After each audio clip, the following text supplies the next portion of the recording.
بسم الله الرحمن الرحيم اللهم صل على محمد وآل محمد اللهم صل على محمد وآل محمد. اعوذ باللہ من الشیطان اللعین الرجیم. بسم اللہ الرحمن الرحیم. الحمد للہ وکفا وسلام علی عبادہ الذین اصطفیٰ. درود بھیجئے محمد وعلی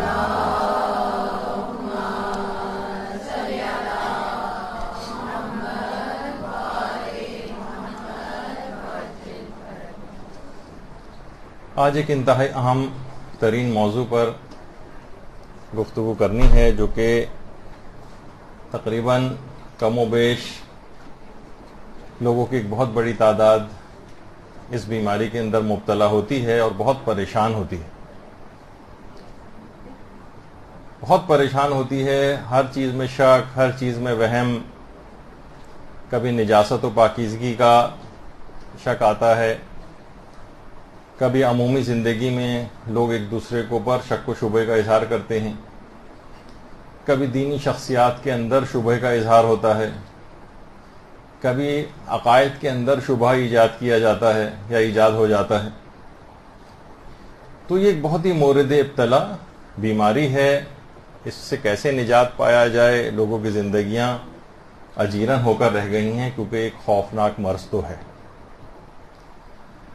دیکھیے، کہا جاتا ہے کہ شک و شبے کے اندر مبتلا شخص اپنی معنوی اہمیت کو کھو بیٹھتا ہے،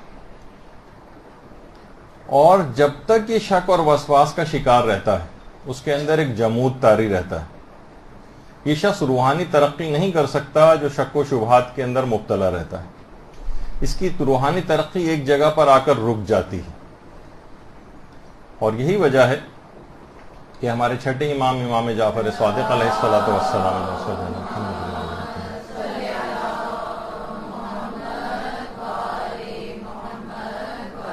کی ایک روایت بہار الانوار میں علامہ مجلسی نے نقل کی ہے کہ امام فرماتے ہیں کہ اپنے نفسوں سے شکوک کو برطرف کرو.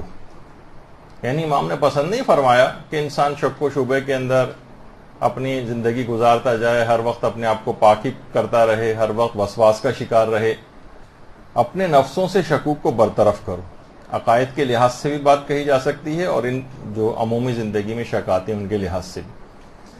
اچھا، یہ نہ سمجھیں کہ اس کے اندر بہت ہی جاہل قسم کے افراد ہی، ٹھیک ہے بیماری زیادہ تر کم علم افراد کے اندر ہوتی ہے، لیکن مسلمانوں کے کئی ایسے نامور نام گزرے ہیں تاریخ کے اندر جو خود اس بیماری کا شکار رہے. ایک مسلمان عالم دین امام فخر الدین رازی. امام فخر الدین رازی وہی ہیں جن کی تفسیر کبیر بہت مشہور ہے. اتنا شک کرتے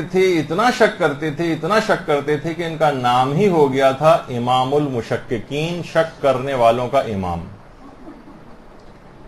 اس بات میں بھی شک کرتے تھے کہ میں شک بھی کر رہا ہوں یا نہیں کر رہا ہوں. تو اس طرح کی بیماری کبھی کبھار بڑھ جاتی. کچھ علماء نے، سب نہیں، آیت اللہ وحید خراسانی نے تو انکار کیا اس بات کا، لیکن کچھ اور محققین کا کہنا یہ ہے کہ اپنی اس شک کی بیماری کی وجہ سے ایک امکان پایا جاتا ہے، کیونکہ دیکھیے ایک عالم دین تھے، اپنی اس بیماری کو ایک اچھی طرف سمت کے اندر موڑ کر لے گئے. جب اتنا شک کرتے تھے تو انہوں نے کہا کہ میں، ظاہر ہے کہ میرے جتنے عقائد ہیں یہ بھی صحیح عقائد ہیں یا نہیں. تو اپنے عقائد میں شک کرنا شروع کیا اور نئے سرے سے اپنے ان عقائد کی تحقیق کی. اور یہاں تک کہ آخر عمر میں انتقال سے کچھ عرصے پہلے کچھ علماء نے امکان ظاہر کیا ہے، جو کہ بات اتنی پائے ثبوت تک تو نہیں پہنچی ہے، لیکن امکان ظاہر کیا ہے کہ آخری عمر میں جب اپنے عقائد کو چیک کیا تو ولایت امیر المومنین علیہ الصلوۃ والسلام ثابت ہو گئی.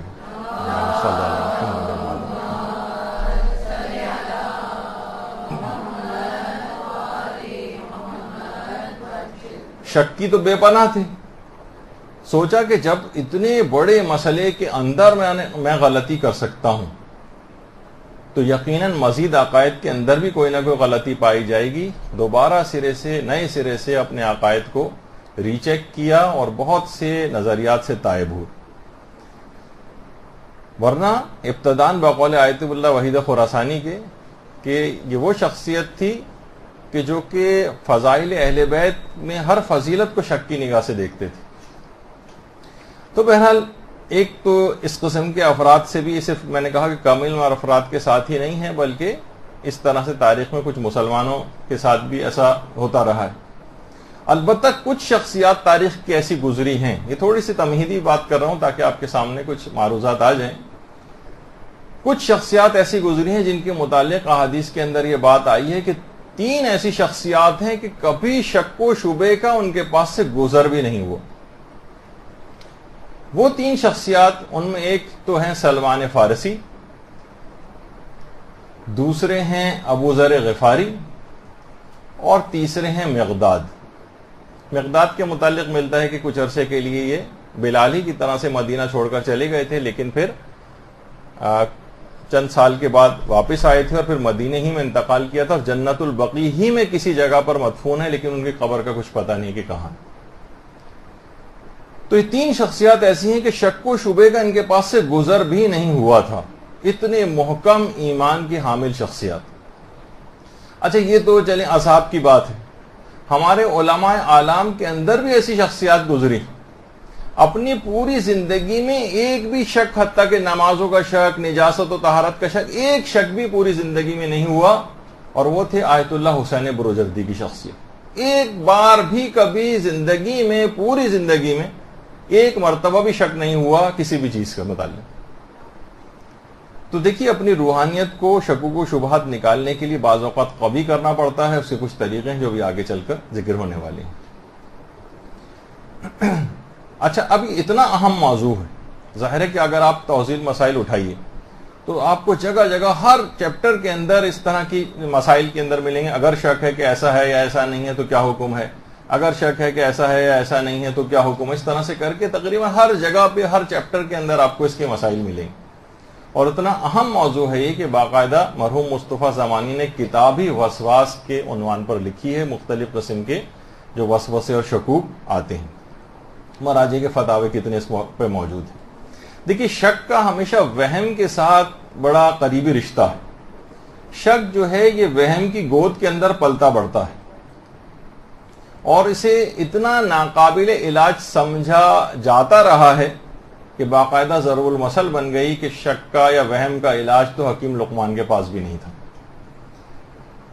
اچھا قرآن کی آیات کے اندر بھی اس بات کو اہمیت دی گئی ہے اور ڈسکس ایک لحاظ سے کیا گیا ہے. آپ دیکھتے نہیں کہ شکوک لوگوں کے نکالنے کے لیے کتنی ہی آیات ایسی ہیں کہ جو لفظ انا سے شروع ہوتی ہیں. بے شک،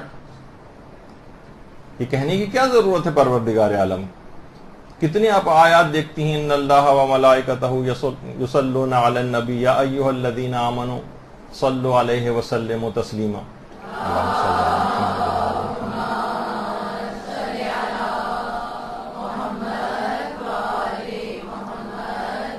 بے شک اللہ اور اس کا رسول کے اوپر درود بھیجتے ہیں. تو اب آپ نے دیکھا کہ اس کے اندر بھی یعنی بے شک کا لفظ آ رہا ہے. وَاصْبِرْ فَإِنَّ اللَّهَ لَا يُضِيعُ أَجْرَ الْمُحْسِنِينَ، بے شک پروردگار عالم احسان کرنے والوں کے اجر کو ضائع نہیں کرتا ہے. تو یہ کہنے کی کیا ضرورت ہے. تو یہ تمام چیزیں دیکھیں اس طرح سے ذالک الکتاب لا ریب فیہ، اس کے اندر کوئی شک ہی نہیں ہے. تو پروردگار عالم مختلف ان الفاظ سے بتانا چاہتا ہے کہ وہ یہ شکوک کو پسند نہیں کرتا. انسان کو چاہیے کہ ان شکوک و شبہات کو اپنے دل سے نکالے. اور فی قلوبہم مرض فزادہم اللہ مرضا، یعنی جو ان کے دلوں میں جو مرض ہے تو مرض کا ایک مصداق اور اس ایک یعنی جس کا ایک مصداق ہے وہ شک بھی ہے. یعنی شک کا مرض جیسے جیسے بڑھتا چلا جاتا ہے تو انسان بہت زیادہ وہمی اور وسواسی ہو جاتا ہے. دیکھیے شک میں اور وسواس میں کیا فرق ہے. دیکھیے شک ہمیشہ غیر عادی ہوتا ہے اور غیر مقرر ہوتا ہے. مثلا کبھی آپ کو شک آیا، پھر اس کے بعد کچھ دن کے بعد آیا، مہینوں بعد آیا ہو سکتا ہے، اس کو کہتے ہیں شک. غیر عادی ہے اور غیر مکرر ہے۔ اچھا، جب یہی شک یہ اپنی مستقل حالت میں آ جائے، یعنی عادی ہو جائے اور مکرر ہونے لگے، تب انسان کہا جاتا ہے کہ اب یہ وسواس کا مریض ہو گیا، یہ وسواسی ہو گیا۔ تو جب بھی کثیر الشک کے مسئلے الگ ہیں اور وسواسی کے مسئلے اس سے تھوڑے سے الگ ہیں، وہ نمازوں کے احکام وغیرہ کے اندر جب اس کا موقع آئے گا تو انشاءاللہ اس وقت پڑھیں گے، ورنہ توضیح المسائل میں بھی آپ پڑھ سکتی ہیں۔ اچھا، یہ شک کیا ہوتا ہے پھر جب یہ آگے بڑھتا ہے؟ یہ بیماری رکتی نہیں ہے، اس وجہ سے کہا جا رہا ہے کہ اس کو جلد سے جلد اپنے اندر سے ختم کرنے کی کوشش کرنی چاہیے، کہ جب یہ آگے بڑھے گا شک اور وسواس تو یہ آپ کے عقائد کے اندر سرایت کرتے ہیں۔ پھر یہ دینی شخصیات کی طرف، جس طریقے سے پانی بہتا ہوا مختلف قسم جہاں اس کو نشیب نظر آتا ہے، ندی نالے کی صورت میں ادھر سے ادھر ادھر سے ادھر جاتا ہے، پھر اس کی شاخیں نکلیں گی، پھر یہ نجاست و طہارت کی حد تک نہیں رہے گا کہ صرف آپ ہاتھ پاک کر رہے ہیں اور کپڑا پاک کر رہے ہیں، وہ اس سے ابتدا ہوتی ہے، لیکن بعد میں ایسا شخص جو ہے وہ دیگر شکوک کی طرف بھی جاتا ہے، عقائد میں اس کو شک آتے ہیں، اس کو حتیٰ کہ علماء اور مراجع کی عدالت کے اندر اس کو شک آنے لگتے ہیں، ہر صاحب علم کو وہ شک کی نگاہ سے دیکھنے لگتا ہے، ذرا سا کسی عالم کو خوشحال وہ دیکھتا ہے تو فوراً اس کے دماغ میں شکوک و شبہات آتے ہیں، یقیناً یہ ہمارے خمس کا پیسہ کھاتے ہوں گے، یقیناً یہ مثلاً فلاں شخص ہے جو آج خوشحال ہو گیا، آج کل کے دور میں کہاں مثلاً حلال طریقے سے ایسا آ سکتا ہے، یقیناً کوئی نہ کوئی حرام اس کے اندر شامل ہوگا۔ تو یہ کیا ہے کہ پوری دین کی عمارت اس شک کے نتیجے میں منہدم ہو جاتی، اس کا تمام دینی شخصیات کے اوپر سے اعتبار اٹھ جاتا ہے۔ دینی اب کہاں سے لے گا؟ دیکھیے، یہی وجہ ہے کہ بہت سارے افراد جو آج کل بہت زیادہ کام ہو رہا ہے اسی بات پر کہ کس طرح سے شیعت کو نقصان پہنچایا جائے، اس کے اندر یہی ہے کہ علماء اور مراجع کے خلاف لوگوں کو باتیں لا کے ان کے دماغوں میں شکوک و شبہات ڈال کر ان سے متنفر کیا جائے، تاکہ دین ظاہر لینے کی تمام شخصیات یہی ہیں، اور جب دین یہ شخصیاتی مشکوک ہو جائیں گی تو انسان پھر دین کہاں سے لے گا؟ تو یہ تمام چیزیں ایسی ہیں کہ کتنی ہم دیکھتے ہیں کہ سوشل میڈیا پر کتنے ایسے پیجز بنائے گئے ہیں باقاعدہ جو اپنے آپ کو کہتے ہیں کہ ہم مثلا صحیح عقائد کا پرچار کر رہے ہیں، اور اس کے اندر مختلف اس قسم کے شکوک و شبہات کھڑے کیے جاتے ہیں۔ کم علم افراد کے اندر آپ کو پتہ ہے اس قسم کی چیزیں جو ہے ڈالنا، جہالت کی لوگوں کے اندر کتنی زیادہ ہے، وہاں علمی مباحث عوام کے اندر لے کر آنا، مثلا کہیں شک ڈالا جا رہا ہے کہ حدیث قصہ جو ہے وہ معتبر ہے یا نہیں ہے، اور اس کے اوپر دو چار بھی چرب زبان قسم کے افراد آ جائیں تو اچھا والا آدمی ذرا مشکوک ہو جاتا ہے کہ واقعی پھر اس کو اس اعتقاد کے ساتھ ان دعاؤں کو اور ان زیارتوں کو پڑھے گا نہیں۔ جب وہ اس قسم کی تمام چیزوں اچھا فیصلہ وہ کر نہیں سکتا کیونکہ کم علم ہے، اس کو نہیں پتا کہ یہ جو روایات اس سلسلے میں آتی ہیں، دعاؤں کے سلسلے میں، زیارات کے سلسلے میں، ان کا معیار اس انداز کا نہیں ہوتا جو واجبات و حرام وغیرہ کی احادیث کا معیار ہوتا ہے۔ آغا سیستانی نے تو کہا کہ ان زیارات کی جو سند ہے وہ ان کے عرفہ و اعلیٰ مضامین ہیں، تو وہ ان کی طرف دیکھنا چاہیے۔ تو بہرحال حدیث قصہ کی وثاقت کے متعلق شک ڈالا جاتا ہے، اسی طریقے سے مثلا دعائے کمیل کے متعلق شک ڈالے جاتے ہیں کہ یہ معتبر ہے یا نہیں ہے، دعائے امام زمانہ علیہ السلام معتبر ہے یا نہیں ہے۔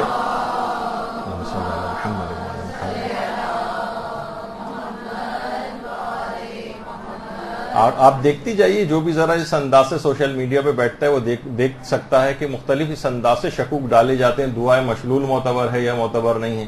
کچھ تو علمی مباحث ہیں، علماء کے درمیان اچھے لگتے ہیں، لیکن عوام میں لا کر اسے بالکل ایک بازیچہ اطفال بنا دیا جائے اور فٹ بال کی طرح سے چاہیں لوگ ان علمی موضوعات سے کھیلیں، یہ انتہائی خطرناک رویہ ہے۔ اسی طریقے سے زیارات کے متعلق شکوک و شبہات ڈالے جاتے ہیں، تو اپنے طرف سے موقف جو ہے وہ پیش کیے جاتے ہیں، علماء اور مراجع کو بائی پاس کیا جاتا ہے، ذرا سا بھی کوئی چرب زبان ہے تو سادہ لو افراد کو متاثر کر لیتا ہے۔ تو ان چکروں کے اندر اور ان شبہات کے اندر وہ لوگ پڑ جاتے ہیں جو پہلے سے ان شکوک و شبہات کے مریض رہتے ہیں، وہ آسانی سے اس طرف آ جاتے ہیں۔ تو اسی طرح سے ہر فضیلت کے متعلق بہت سارے جو معجزات ہیں ان کو ڈسکس کرنا شروع کر دیں کہ یہ معتبر ہے یا معتبر نہیں۔ اس سے کیا ہوتا ہے کہ جو حقیقی معجزات ہیں ائمہ کے، ان سے بھی لوگ مشکوک ہو جاتے ہیں، کیونکہ کم علم ہیں، وہ فیصلہ نہیں کر پاتے، اب ہر چیز انہیں غلو لگنے لگتی ہے، اب ہر چیز ان کو جو ایسا لگتا ہے کہ یہ تو خدا بنایا جا رہا ہے جبکہ ان کی فضیلت میں مثلا ہوتی ہے، تو انسان فیصلہ نہیں کر پاتا اور ایسے افراد زیادہ اس کے اندر گرفتار ہوتے چلے جاتے ہیں۔ تو عوام کی بحثیں الگ ہیں، خواص کی بحثیں الگ ہیں۔ خواص کی بحثوں کو اگر عوام میں لایا جاتا ہے تو اس کے بہت نقصانات ہوتے ہیں۔ اچھا پھر یہ پانی جو ہے شک کا یہ بہتا ہوا اور سمت نکالتا ہے. اب مثلا ذرا سی کسی کو گھر میں کوئی پریشانی آئی، کوئی دکھ آئی، کوئی بیماری آئی، فوراً اس کا شک ہوتا ہے کہ یہ فلاں رشتہ دار نے یقیناً جادو کروایا ہوگا مجھ پر. اب آپ نے دیکھا کہ یہ شک کی بیماری رشتہ داروں کی طرف جاتی، یقیناً یہ بھاوج جو ہے ہماری اس نے یہ عمل کروایا ہے. اچھا اب کیا ہوتا ہے اس کے بعد پھر یہ افراد، بہت میں نے سنجیدہ قسم کے افراد، دیندار افراد کو بھی عاملوں کے پاس جاتے دیکھا. اب کیا کرتے ہیں؟ عاملوں کے پاس جاتے ہیں، اور یہ عامل یا جن کو غافل کہنا چاہیے، یہ ان کو مزید شکوک کی طرف لے جاتے ہیں. کبھی کوئی عامل آپ نے ایسا نہیں دیکھا ہوگا جو اس چیز کو، جو بھی اس کے سامنے شکایت لے کر جاتا ہے، اس کو یہ نہ کہے کہ تمہارے کسی قریبی رشتہ دار نے یہ چیز کروائی. یہ سفلی عمل کسی قریبی رشتہ دار نے کرایا ہے. تو اب یہ سوء ظنی اس کے اندر پیدا ہوتی. یہ جو شک تھا اب یہ سوء ظنی کے اندر تبدیل ہوتا ہے، یہاں تک کہ کینہ اور دشمنی کی طرف چلا جاتا ہے. عام طور پر شوہر اپنی بیویوں پہ شک کرنے لگتے ہیں. کتنے ابھی ایک ہفتہ پہلے میرے پاس اس طرح کے کیس آئے کہ جو تقریباً طلاق تک معاملات جو ہیں وہ پہنچ گئے. وہ اسی وجہ سے کہ وہ شک کر رہا ہے. اچھا یہ ضرور ہے کہ آیت اللہ سیستانی کا آج میرے پاس اتنا وقت نہیں، ورنہ ان کا پورا ایک تفصیلی مفصل ایک فتویٰ ہے وہ پڑھ کے سناتا، جس میں انہوں نے نصیحت کی کہ بیویاں خاص طور پر ایسے تمام امور سے، کاموں سے اجتناب کریں کہ جس سے اس کا شوہر مشکوک ہو جائے. ٹھیک ہے آپ بچپن سے جو ہے اب خاندانوں میں اپنے کزنس کے ساتھ اٹھی بیٹھی ہیں، لیکن بعد میں آپ اصلا بہت دیر تک فون پر کسی کزن سے بات کر رہی ہے مثلا، اب شوہر کو یعنی ایک شک پیدا ہوگا. ہر تمام کاموں سے اس کے لیے پرہیز لازم ہے جس سے شوہر مشکوک ہو جائے. باقاعدہ وہ آج اتنا موقع نہیں ہے ورنہ ہم دوسری سمت کے اندر نکل جائیں گے. تو اب کیا ہے، اسی طریقے سے یعنی شک کا دائرہ آگے کی طرف چلتا ہے، وسیع ہوتا جاتا ہے، اور شوہر بیویوں پہ شک کرتے ہیں. اسی طریقے سے بیویاں شوہروں کے اوپر شک کرتی ہیں، کس سے بات ہو رہی ہے، کیا ہو رہا ہے، ان کے SMS چیک کیے جا رہے ہیں اور فلاں چیز ہو رہی ہے، یعنی اس طرف جاتا ہے معاملہ. ایک خاتون کے متعلق تو مجھے پتہ چلا تھا کہ ہمیشہ اتنی مشکوک رہتی تھی، ہمیشہ اپنے شوہر کا لباس چیک کرتی تھی، کوئی لمبا سا کوئی بال مل جائے، اور جب نہیں ملا تو کہنے لگی کہ لگتا ہے کہ اب تم گنجی عورتوں سے بھی دوستی کرنے لگے ہو. تو یعنی اتنا شک یہ چیز آگے چل کر بڑھ جاتی ہے. تو اچھا عام افراد کی تو بات رہی ایک طرف، ابھی آپ نے علماء کا بھی سنا. ایران کے ایک بادشاہ شاہ طہماسپ، صفوی بادشاہ تھا، وہ خود بہت زیادہ وسواس کا مریض ہو گیا تھا. پورا دن حمام میں غسل کرتے ہوئے لگا دیتا تھا، حتیٰ کہ مجلس اعضاء کا تبرک کھانا بند کر دیا تھا کہ شاید نجس ہو. یعنی اس حد تک بیماری بڑھ گئی تھی. یہاں تک کہ اس کے بعد شیخ بہائی کے والد شیخ حسین اس موضوع پر ان کو ایک کتاب لکھنا پڑ گئی کہ بادشاہ کے اس مرض کے حوالے سے العقد الطہماسپی فی الوسواس والطہارہ. باقاعدہ شیخ بہائی کے والد نے اس پہ کتاب لکھی، اور اس کا خطی نسخہ آج بھی آیت اللہ مرشی نجفی کی جو قم میں لائبریری ہے اس کے اندر موجود ہے. پرنٹڈ نہیں ہے، خطی نسخہ ہے جو ان کی لائبریری میں. تو یہ نجاست و طہارت کی جو خاص طور پر بیماری ہے، ہر وقت ہاتھ کو پاک کر رہے ہیں، ہر وقت پاؤں کو پاک کر رہے ہیں، ہر چیز کے اوپر شبہ کا اظہار کیا جا رہا ہے. ابھی صرف چند دن پہلے ایک اور طلاق کا کیس اسی طریقے سے، جو ایک شخص جو کہ نجاست و طہارت کے حوالے سے اتنا شکی اور وسواسی ہو گیا ہے کہ اس کی بیوی طلاق لینے کے اوپر تقریباً آمادہ ہو گئی کہ اب اس کے ساتھ گزارا بہت مشکل ہو گیا. اتنا ہر وقت شک، ہر چیز پر اتنا شک. تو ان تمام چیزوں کا علاج بہت ضروری. آپ کو تو نظر نہیں آ رہا ہوتا بعض اوقات، اگر آپ جا کر دیکھیں، مرد حضرات اس سے واقف ہیں، لوگ مساجد کے جو وضو خانے ہیں ان میں 20 منٹ، آدھا گھنٹہ تک بیٹھے رہتے ہیں. پہلے پاؤں پاک ہو رہے ہیں، اس کے بعد نل کے اوپر پاؤں رکھ کر پاؤں سکھائے جا رہے ہیں، اور اس کے بعد پھر جو ہے وہ بڑی دیر، آدھا پونا گھنٹہ جو ہے وہ لگا دیتے ہیں. اسی طریقے سے اگر کوئی شخص مثلا غسل کرنے باتھ روم چلا گیا، اب چاہے نماز فجر قضا ہو جائے، اور اکثر رمضانوں کے اندر یہ ہوتا ہے کہ آدھا گھنٹہ بھی اگر موجود ہے تو سوال ان کا یہ آتا ہے کہ تیمم کر سکتے ہیں، یعنی کیونکہ آدھے گھنٹے کے اندر تو غسل ممکن ہی نہیں. اب آپ لاکھ کہیں کہ بھئی غسل تو جو ہے 2 منٹ 3 منٹ کے اندر بھی ہو سکتا ہے، بہت ہوا تو 5 منٹ کے اندر ہو سکتا ہے. تو دماغوں میں بہت سارے جہالت کی وجہ سے باتیں ہیں کہ جناب صابن بھی لگنا چاہیے اور شیمپو بھی لگنا چاہیے اور جسم کو پہلے مکمل طور پر پاک دھونا چاہیے اور اس کی چھینٹیں جہاں جہاں جا رہی ہیں اس سب کو بھی پاک کرنا چاہیے، اور واللہ عالم بنی کیا کیا طریقوں سے لوگ اس قسم کی بیماری کے اندر مبتلا۔ بہت سے لوگ جو نماز جماعت پڑھ رہے ہوتے ہیں، پیچھے کی طرف جتنے بھی افراد ہیں، کبھی آپ نماز جماعت کوئی اگر اس کو باقاعدہ مشاہدہ کرے، تقریباً سورہ الحمد ختم ہو چکی ہوتی ہے، اکثر دوسرا سورہ بھی اختتام پذیر ہوتا ہے اور بہت سے لوگ نیت ہی نہیں کر پاتے اور الحمد کا سورہ تقریباً اختتام پذیر ہونے والا ہوتا۔ ایک صاحب کے متعلق تو یہاں تک ہے کہ انہوں نے انہی شکوک و شبہات کی بنا پر اپنی داڑھی تک مون لی تھی۔ خیر یہ نہیں ان کو، میں تو صرف ایک دکھانے کے لیے آپ کو کہ شک رہتا تھا کہ وضو کا پانی چہرے کی کھال تک نہیں پہنچا۔ جب شک ہر دفعہ رہے گا تو اس کا مطلب ہے کہ داڑھی کو مون دینا چاہیے، تو ایک اور گناہ انہوں نے کر لیا۔ اس طرح کے کچھ افراد ہم نے دیکھے تھے اپنے طالب علمی کے ابتدائی دور میں جو نئے مذہبی ہوئے تھے، باقاعدہ سر میں انہوں نے نائی کے پاس جا کر بلیڈ لگا کر ایک پورا ایک بیچ میں ایک پٹی بنوائی تھی، وہاں سے بال صاف کروائے تھے کہ اس جگہ کے اوپر مسح کرنا ہے۔ تو یہ کیا ہوتا ہے؟ یہ شکوک ہیں، شبہات ہیں، اس سے آدمی اپنے آپ کو مصیبت میں ڈالتا ہے۔ تو اس طرح سے مسائل ہوتے ہیں۔ ایک صاحب تھے وہ ساری زندگی اپنی نماز تیمم سے پڑھتے رہے کہ یہ جو پانی نلکوں نالوں اور کہاں کہاں سے گزر کے آ رہا ہوتا ہے اور اس سے پہلے پتہ نہیں کہاں کہاں سے گزر رہا ہوتا ہے، نہ جانے کتنی نجاستیں اس کے ساتھ ملتی جاتی ہوں گی۔ اب اس نجس پانی کے ساتھ تو وضو نہیں ہو سکتا، لہٰذا وہ تیمم کرتے تھے۔ میں ان خپتیوں کی تو بات ہی نہیں کر رہا جو پوری زندگی کہتے ہیں کہ نماز قصر ہم پڑھتے ہیں کیونکہ زندگی بھی ایک سفر ہے اور سفر میں ہمیشہ نماز قصر ہوتی ہے، وہ تو اور بڑی بیماری کی طرف معاملہ چلا جاتا ہے۔ تو علماء کے اپنے ادوار میں بھی ایسی شخصیات رہیں۔ میرزا قمی اتنے بڑے ہمارے فقیہ اور عالم، وہ خود اپنے مقلد کی بات جو ہے وہ نقل کرتے ہیں۔ باقاعدہ یہ مرزا قمی کی قبر مبارک ہے جو معصومہ قم کے حرم سے بالکل متصل قبرستان شیخہ جو ہے وہاں پر ان کی قبر ہے۔ تو ان کا مقلد اسی طرح کا تھا کہ 3 گھنٹے تک نماز کی نیت ہی نہیں کر پاتا تھا، اور یہاں تک کہ مرزا قمی کو فتویٰ دینا پڑا کہ تمہارے لیے نماز کی نیت کرنا ہی حرام ہے۔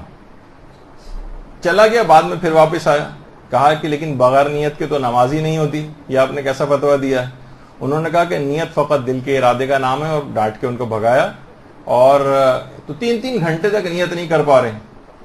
ایک صاحب کے متعلق، ایک وسواسی کے متعلق تو یہاں تک پتہ چلا کہ 2 مرتبہ مکے سے مسجد شجرہ واپس گئے کہ شاید میں نے نیت صحیح طرح نہیں کی تھی عمرے کی۔ تو یہ بہت ساری ایسی چیزیں ہیں۔ کتنے افراد ایسے ہیں کہ جو زندگی بھر کی جو نماز ہے وہ کہتے تھے نماز ممکن ہی نہیں ہے، کیونکہ یہ جو جتنی گرد و غبار اور ہوائیں نہ جانے کتنی نجاستوں سے ٹکراتی ہے، پھر وہ ہمارے جسم اور لباس کے اوپر وہ ہوا آ کر لگتی تو وہ بھی نجس ہو جاتے ہیں، اور اس نجاست بدن اور لباس کے ساتھ نماز تو نہیں ہو سکتی۔ ایک صاحب جو آیت اللہ ملا کاظم خراسانی، جن کی کفایت الاصول ایک مشہور کتاب ہے جو کہ پڑھائی بھی جاتی ہے دینی مدارس میں، ان سے ایک صاحب آتے تھے اور براہ راست ان کی کتاب نہیں پڑھتے تھے کیونکہ اس میں بھی شک ہوتا تھا کہ پتہ نہیں میں نے صحیح سمجھا یا صحیح نہیں سمجھا، اور ملا کاظم خراسانی سے خود آ کر ہر فتویٰ دریافت کرتے تھے، اور اس کے بعد بھی مشکوک رہتے تھے کہ پتہ نہیں انہوں نے میری بات صحیح سمجھی یا نہیں سمجھی، اور سمجھنے کے بعد صحیح مسئلہ بھی ملا کاظم خراسانی نے بتایا یا نہیں بتایا۔ ایک صاحب تو باقاعدہ آیت اللہ سیستانی سے ہم نے خود دیکھا، جب ہم سفر زیارت پہ تھے تو آیت اللہ سیستانی زائرین سے ملاقات کرتے ہیں، وہاں کوئی کسی کا کوئی سوال ہے تو وہ بھی پوچھ لیتا ہے۔ آیت اللہ سیستانی سے کوئی سوال پوچھا انہوں نے تو انہوں نے جواب دیا، جو جواب ملا تو کہنے لگے کہ اس کا کہیں سے حوالہ مل جائے گا لکھا ہو، یعنی اب اس سے سوچیں کہ یعنی آیت اللہ سیستانی جواب دے رہے ہیں، اس پہ بھی ان کو حوالہ چاہیے، یعنی یقین نہیں آ رہا کہ واقعی صحیح بات انہوں نے کہی بھی ہے یا نہیں کہی۔ اور بہت زیادہ ہم نے اس انداز سے جہالت کے ساتھ بدتمیزی ہوتے ہوئے، آیت اللہ حافظ بشیر نجفی جب درس وغیرہ دے رہے ہوتے ہیں اور وہاں پر لوگ، ان کا ایک طریقہ کار ہے، زائرین سے خطاب کرتے ہیں کیونکہ اردو سپیکنگ ہیں، زائرین کے سوالوں کے بھی جواب دیتے ہیں، تو باقاعدہ لوگوں کو اتنے زیادہ جہالت کے ساتھ برے طریقے سے ہم نے ان کے ساتھ بحث و مباحثہ کرتے دیکھا ہے کہ اگر آپ نے کیا وہ حدیث نہیں پڑھی ہے جو آپ اس قسم کی بات کر رہے ہیں. اس طرح سے ان کو ایک مرجع وقت ان کو پتہ ہی نہیں کہ اس شخص کا علمی مقام کیا ہے, تمہاری اپنی علمی حیثیت کیا ہے, کہ تو ان کی بات پر یقین نہ کرنا. ہر وہی میں نے کہا نا کہ دینی شخصیات کے متعلق بھی وہ شخص مشکوک ہو جاتا ہے, خود پسندی کے اندر مبتلا ہوتا ہے. تو اس طرح کی چیزیں ہیں. اسی طرح سے ایک متعلق ملتا ہے کہ تقریباً 10 سال تک ایک صاحب نے کھیت کی اپنی کوئی سبزی تک نہ کھائی تھی کہ ان کی جو گائے بیل پڑوسی کے کھیت کے اندر چلی گئی تھی. اب ان کو شک ہوتا تھا اس کے قدموں کی کوئی مٹی گائے کے پاؤں میں لگ کر آ گئی ہے یا بیل کے پاؤں میں, اور ان کے کھیت میں آ کر مل گئی ہے, جو کہ غصبی ہو گیا تو جو چیز کھاؤں گا تو وہ مال حرام میرے جسم کے اندر جائے گا. ایک صاحب نے اس وجہ سے ایک چوری کی مرغی ان کو پتا چل گیا تھا کہ شہر کے اندر آ گئی ہے, تو جتنے سال تک مرغی کی ایک عمر ہوتی ہے اتنے سال تک انہوں نے مرغی نہیں کھائی, کہ ہو سکتا ہے کہ وہ حرام مرغی یا جو غصبی ایک لحاظ سے ان کے خیال میں مرغی تھی وہ میرے جسم کے اندر نہ چلی جائے. بہت سے ایک صاحب سے تو میں واقف ہوں جو ان کو پتا چلا ہے کہ مرغی کی فیڈ میں فلاں ہو سکتا ہے کچھ نجاست ملائی جاتی ہو. مرغی تو ظاہر مسائل فقہ وغیرہ توضیح المسائل پڑھ کے کھانا پینا نہیں کھانے جاتی ہو, تو کچھ بھی کھا سکتی ہے اور جائز بھی آپ کے لیے ظاہر مرغی کے لیے کھانا. اور مرغی اگر اس طرح کی کوئی چیز کھا بھی رہی ہے تو اس سے آپ کا تعلق نہیں ہے. تو انہوں نے کہا نہیں, یہ پتہ نہیں کتنے نجاستیں کھاتی ہوگی, انہوں نے مرغی کھانا بالکل چھوڑ دیا. اچھی بھلی جو ہے وہ دینی سمجھ بوجھ رکھنے والے آدمی ہیں, لیکن پھر بھی اس طرح کے شکوک و شبہات کے اندر پڑ گئے. غسل کے اندر آپ دیکھتے ہیں, وضو کے اندر بھی اتنا لوگ پانی بہاتے ہیں جس کی کوئی حد اور انتہا نہیں کہ پوری ٹنکی کا پانی ختم ہو جائے لیکن ان کا وضو ختم نہیں ہوتا. تو بہت سے افراد اس طرح سے وضو کر رہے ہوتے ہیں, اتنا پانی بہا رہے ہوتے ہیں. تو یہ تمام چیزیں ایسی, کچھ تو ایسا باقاعدہ لگتا ہے کہ وضو کر کے آئے ہیں باتھ روم میں یا دوڑ کے انہوں نے غسل کیا, یہ بھی پتہ نہیں چل رہا ہوتا. تو یہ سب چیزیں, یہ میں آپ کو علامات بتاتا جا رہا ہوں کہ کس طرح سے لوگوں کے اندر یہ مرض پایا جاتا ہے. اس کی بہت ساری شاخیں اور بہت ساری شکلیں. ایک دفعہ میں نے بتایا تھا نا, وزیری صاحب کے پاس ہمارے مولانا شیخ غلام علی وزیری صاحب قبلہ, ان کے پاس آتے رہتے ہیں اس قسم کے افراد. تو وہ آیا تھا, کہنے لگا میں تو دفعہ جب بھی کموڈ کو استعمال کرتا ہوں بعد میں پورا مجھے غسل کرنا پڑتا ہے. تو مولانا کی تو شخصیت ہے, وہ مزاحیہ قسم کے آدمی. تو مولانا نے یہ کہا کہ معلوم نہیں, ہم لوگ بھی استعمال کرتے ہیں, ہم تو جب بھی اس کو استعمال کرتے ہیں جو بھی فضلات ہوتے ہیں نیچے کی طرف جاتے ہیں, تمہارے اوپر اڑ کے اتنا اوپر کیسے چلے جاتے ہیں کہ تمہیں اس کے بعد غسل کرنا پڑ جاتا ہے.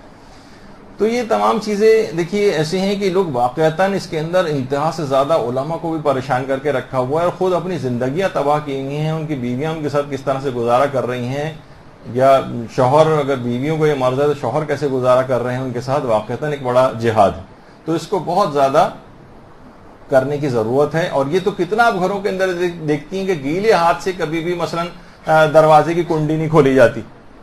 اس کو ماسی نے ہاتھ لگایا ہوگا اور ماسی نے مثلا فلاں جگہ پہ پوچھا لگاتی ہے, وہ ہو سکتا ہے کہ اس کا ہاتھ نجس ہو, پھر نجس جو ہے وہ مثلا کنڈی کے اوپر لگ گیا ہو. بہت سے مسئلے جس میں واقعتاً یعنی جس کے اندر کیئر کرنی چاہیے وہ اپنی جگہ پر اہم مسئلے ہیں. میں تو عمومی طور پر بات بیان کر رہا ہوں کہ ان کو پتہ بھی نہیں کیا نجاست ہے یا نہیں, بس کیونکہ زمین پہ پوچھا لگایا تو زمین نجسی ہوتی ہے ظاہر ہے. تو دروازے کی کنڈی کو ہاتھ مثلا نہیں لگایا جائے گا, یا مثلا بہت سے لوگوں نے وارننگ بھی لکھ کے لگا دیتے ہیں کہ یہ جو ہینڈل ہے یہ وہ لوگ بھی استعمال کرتے ہیں اس کو, کہ جو اس کے بعد اپنے ہاتھوں کو دھوتے نہیں ہیں واش روم استعمال کرنے کے بعد. تو باقاعدہ ایک نوٹس ٹائپ کا ہے. تو یہ تو خیر اس اعتبار سے ہے کہ لوگوں کو متوجہ کرنے کے لیے کہ باتھ روم جانے کے بعد اپنے ہاتھوں کو ذرا صابن وغیرہ سے ہائیجینیکلی جو ہے وہ ایک پیدا کرنے کے لیے, ایک خیال پیدا کرنے کے لیے, لوگوں میں اویئرنیس پیدا کرنے کے لیے لکھ کے لگایا ہے. لیکن عام طور پر یہ بہت زیادہ ہو رہا ہے کہ اس کو بھی لوگ سوچتے ہیں کہ بس ابھی اس کو ہاتھ لگ گیا تو یہ ہاتھ بھی نجس ہو گیا. اسی طریقے سے مثلا مشکوک قسم کے افراد, ہر چیز کے اوپر ان کو شک ہوتا ہے, ہر چیز کو جناب گلوز پہن کے اور دستانے پہن کے جو ہے وہ دھویا جا رہا ہے. ہاتھ دھونے کی جو ہے بیماری علی الخصوص یہ بہت زیادہ, ایک تو ڈاکٹر حضرات اس لحاظ سے کہتے ہیں کہ جراثیم کے اعتبار سے, لیکن نجاست و طہارت کے لحاظ سے ہر وقت ہاتھوں کو دھوتے رہنا. تو یہ تمام چیزیں ایسی ہیں کہ حتیٰ کہ بہت سے لوگوں کا تو یہ ہے کہ کمپیوٹر پہ بھی پتہ نہیں کتنے لوگ آ کر ہاتھ لگاتے ہیں. اب اس کو بھی سوچ رہے ہیں کہ اس کو پاک کیسے کیا جائے, وہ چاہے اس چیزیں خراب ہو جائیں. کتنا لوگ کہتے ہیں کہ بھائی یہ موبائل فون جو ہے یہ اسکرین اس کو ہم کیسے پاک کریں، فلاں شخص نے ہاتھ لگایا تھا تو باقاعدہ پانی سے دھویا جا رہا ہے اس کو، وغیرہ وغیرہ. تو باتھ روم کی چپل ہے مثلا، وہ ہر وقت گیلی رہتی ہے، جب باہر نکلے جائیں گے پاؤں جو ہے وہ 3 دفعہ جو ہے وہ پاک کیے جائیں گے. جب یعنی ہر وقت یہ مسئلہ رہتا ہے شک اور وسواس کی بیماری. اچھا، امام خمینی بڑا اچھا جملہ کہتے تھے، وہی کہتے تھے کہ جو وسواسی قسم کے افراد ہیں، شیطان جو شک ڈالتا ہے نا ان کو، یہ جو شیطان شک ڈالتا ہے، تو شیطان کبھی بھی شک کو مالی عبادت میں آنے نہیں دے گا. یہ ہمیشہ جسمانی عبادتیں جو ہیں اس کے اندر شک ڈالتا ہے. مثلا ہر وقت یا تو جسمانی طور پر آپ کو تھکائے گا، پاک کرتے رہیں اپنے آپ کو، نمازوں کو دوبارہ پڑھوائے گا، لیکن کبھی مالی عبادتوں میں شک نہیں آئے گا. مثلا آپ نے کسی سے قرضہ لیا ہوا ہے، شک ہو رہا ہے میں نے قرضہ واپس کر دیا تھا یا واپس نہیں کیا تھا، حالانکہ آپ کر چکے ہیں، لیکن کبھی کہ چلو اگر شک آ رہا ہے تو میں ایک دفعہ اور قرضہ واپس کر دیتا ہوں. نہیں، وہاں پہ یہ پیسے کیونکہ نکلیں گے ہاتھ سے، یہ آپ کو اس طرف نہیں جانے دے گا. پتہ نہیں میں نے جو حج کیا تھا صحیح کیا بھی تھا نہیں کیا تھا، ہو سکتا ہے کوئی غلطی ہو گئی، شک آ رہا ہے نا، اس طرح نمازوں کو دوبارہ پڑھتا نہیں، حج کے لیے کبھی نہیں جائے گا. خمس میں نے نکالنے میں ہو سکتا ہے کوئی غلطی کر دی ہو، کم نکالا ہو، تو ایسا کرتا ہوں ایک دفعہ خمس اور نکال دیتا ہوں، کبھی بھی خمس اس طرف نہیں جائے گا. یہ ہمیشہ جسمانی عبادات کی حد تک جو رہے گا. خمس کے مسئلے میں تو کبھی آپ نے نہیں دیکھا ہوگا کہ احتیاطاً میں خمس دوبارہ دے رہا ہوں، نہیں. تو یہ خاص اس بات کی علامت ہے، ہر شخص کو سوچنا چاہیے کہ شیطان ہے جو اس کو گمراہ کر رہا.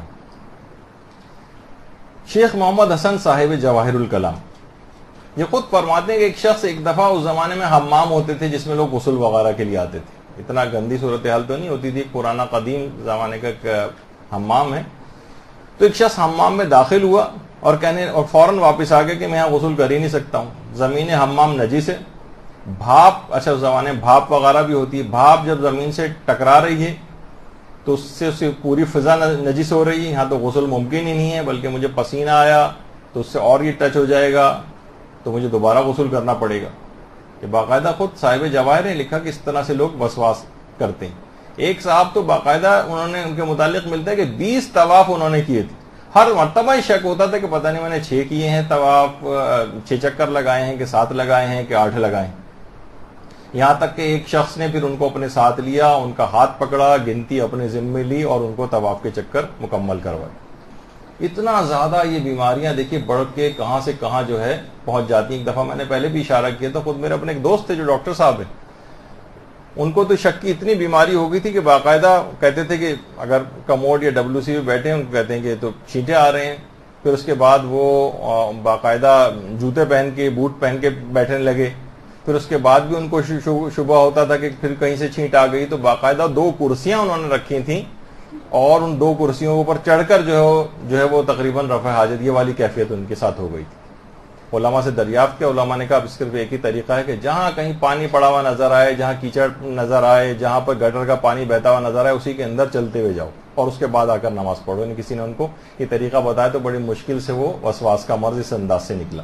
تو یہ ساری میں نے علامتیں آپ کو بتائیں، اس کے سامنے ایک پکچرائز آپ کے سامنے کی کہ مرض بڑھ کے کہاں سے کہاں تک چلا جاتا ہے.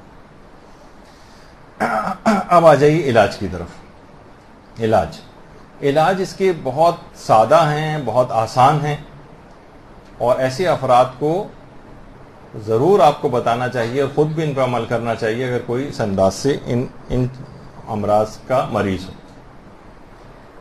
آیت اللہ صادق روحانی ماشاءاللہ سے مراجع میں سے حیات ہیں اور تقلید بھی ان کی ہوتی ہے اور آج کل کافی علیل ہیں.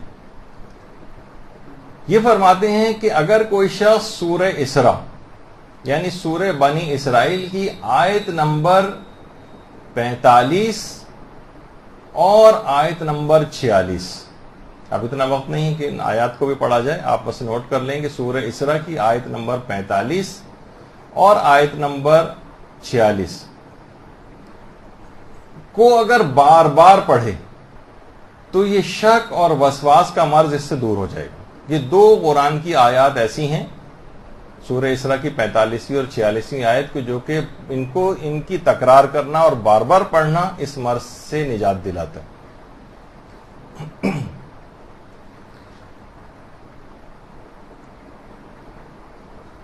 اچھا، یہ جو دو آیات ہیں 45 اور 46، ان آیات کو باقاعدہ پیغمبر اکرم نے امیر المومنین علیہ الصلوۃ والسلام کو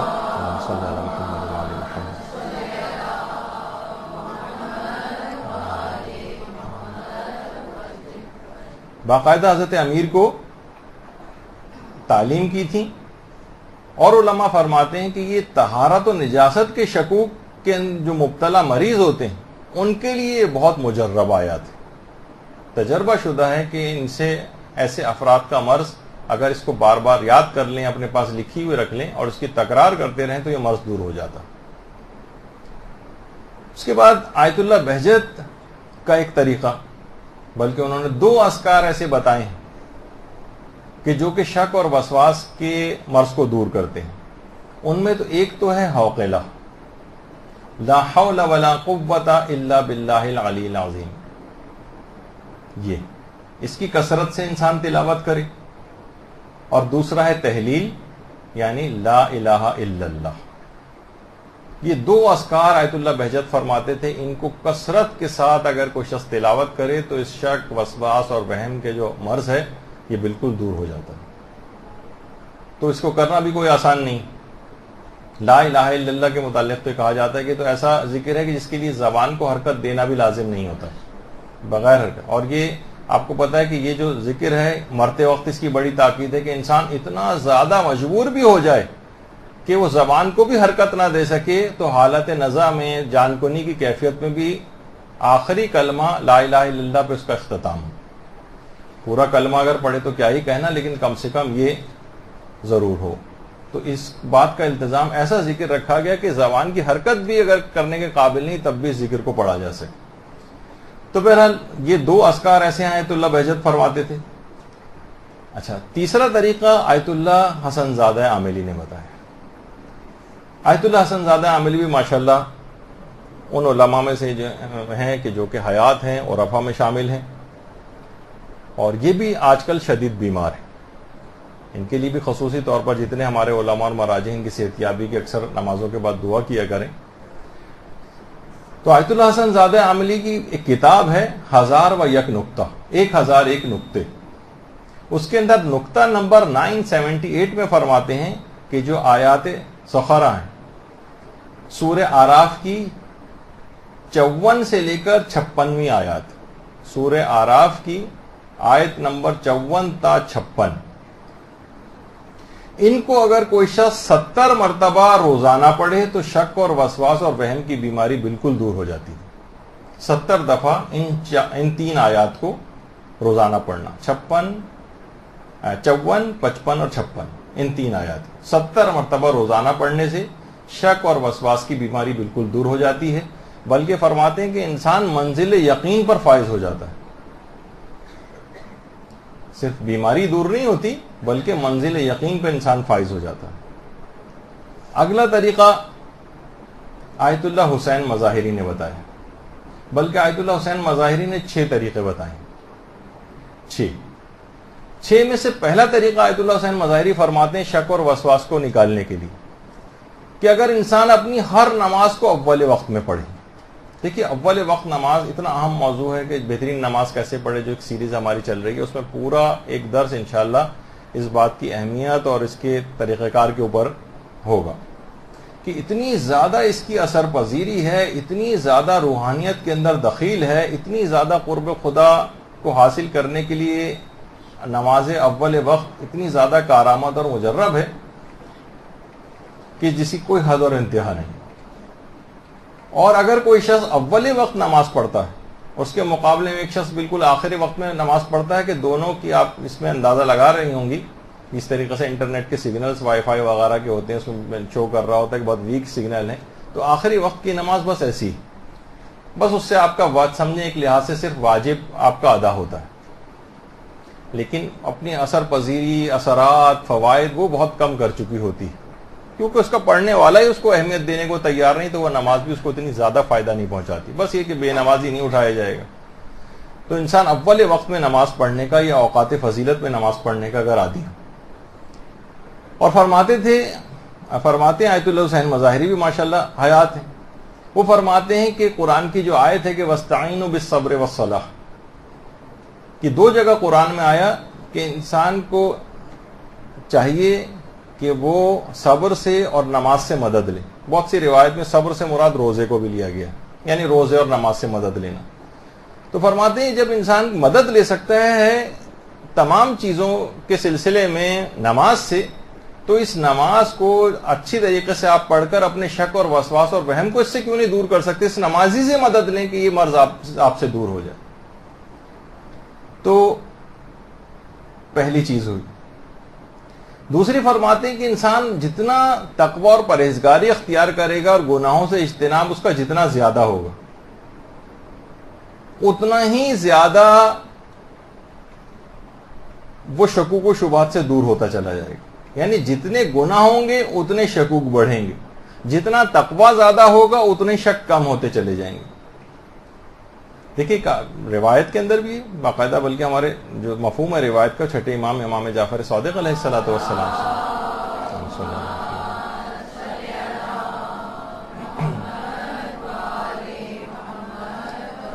مفہوم یہ کہ اسلام سے برتر درجہ ایمان کا ہے، اور جو تقوی ہے وہ فوق ایمان ہے، اس کا درجہ ایمان سے بھی زیادہ ہے، اس کے اندر تقوی بھی آ گیا ہے.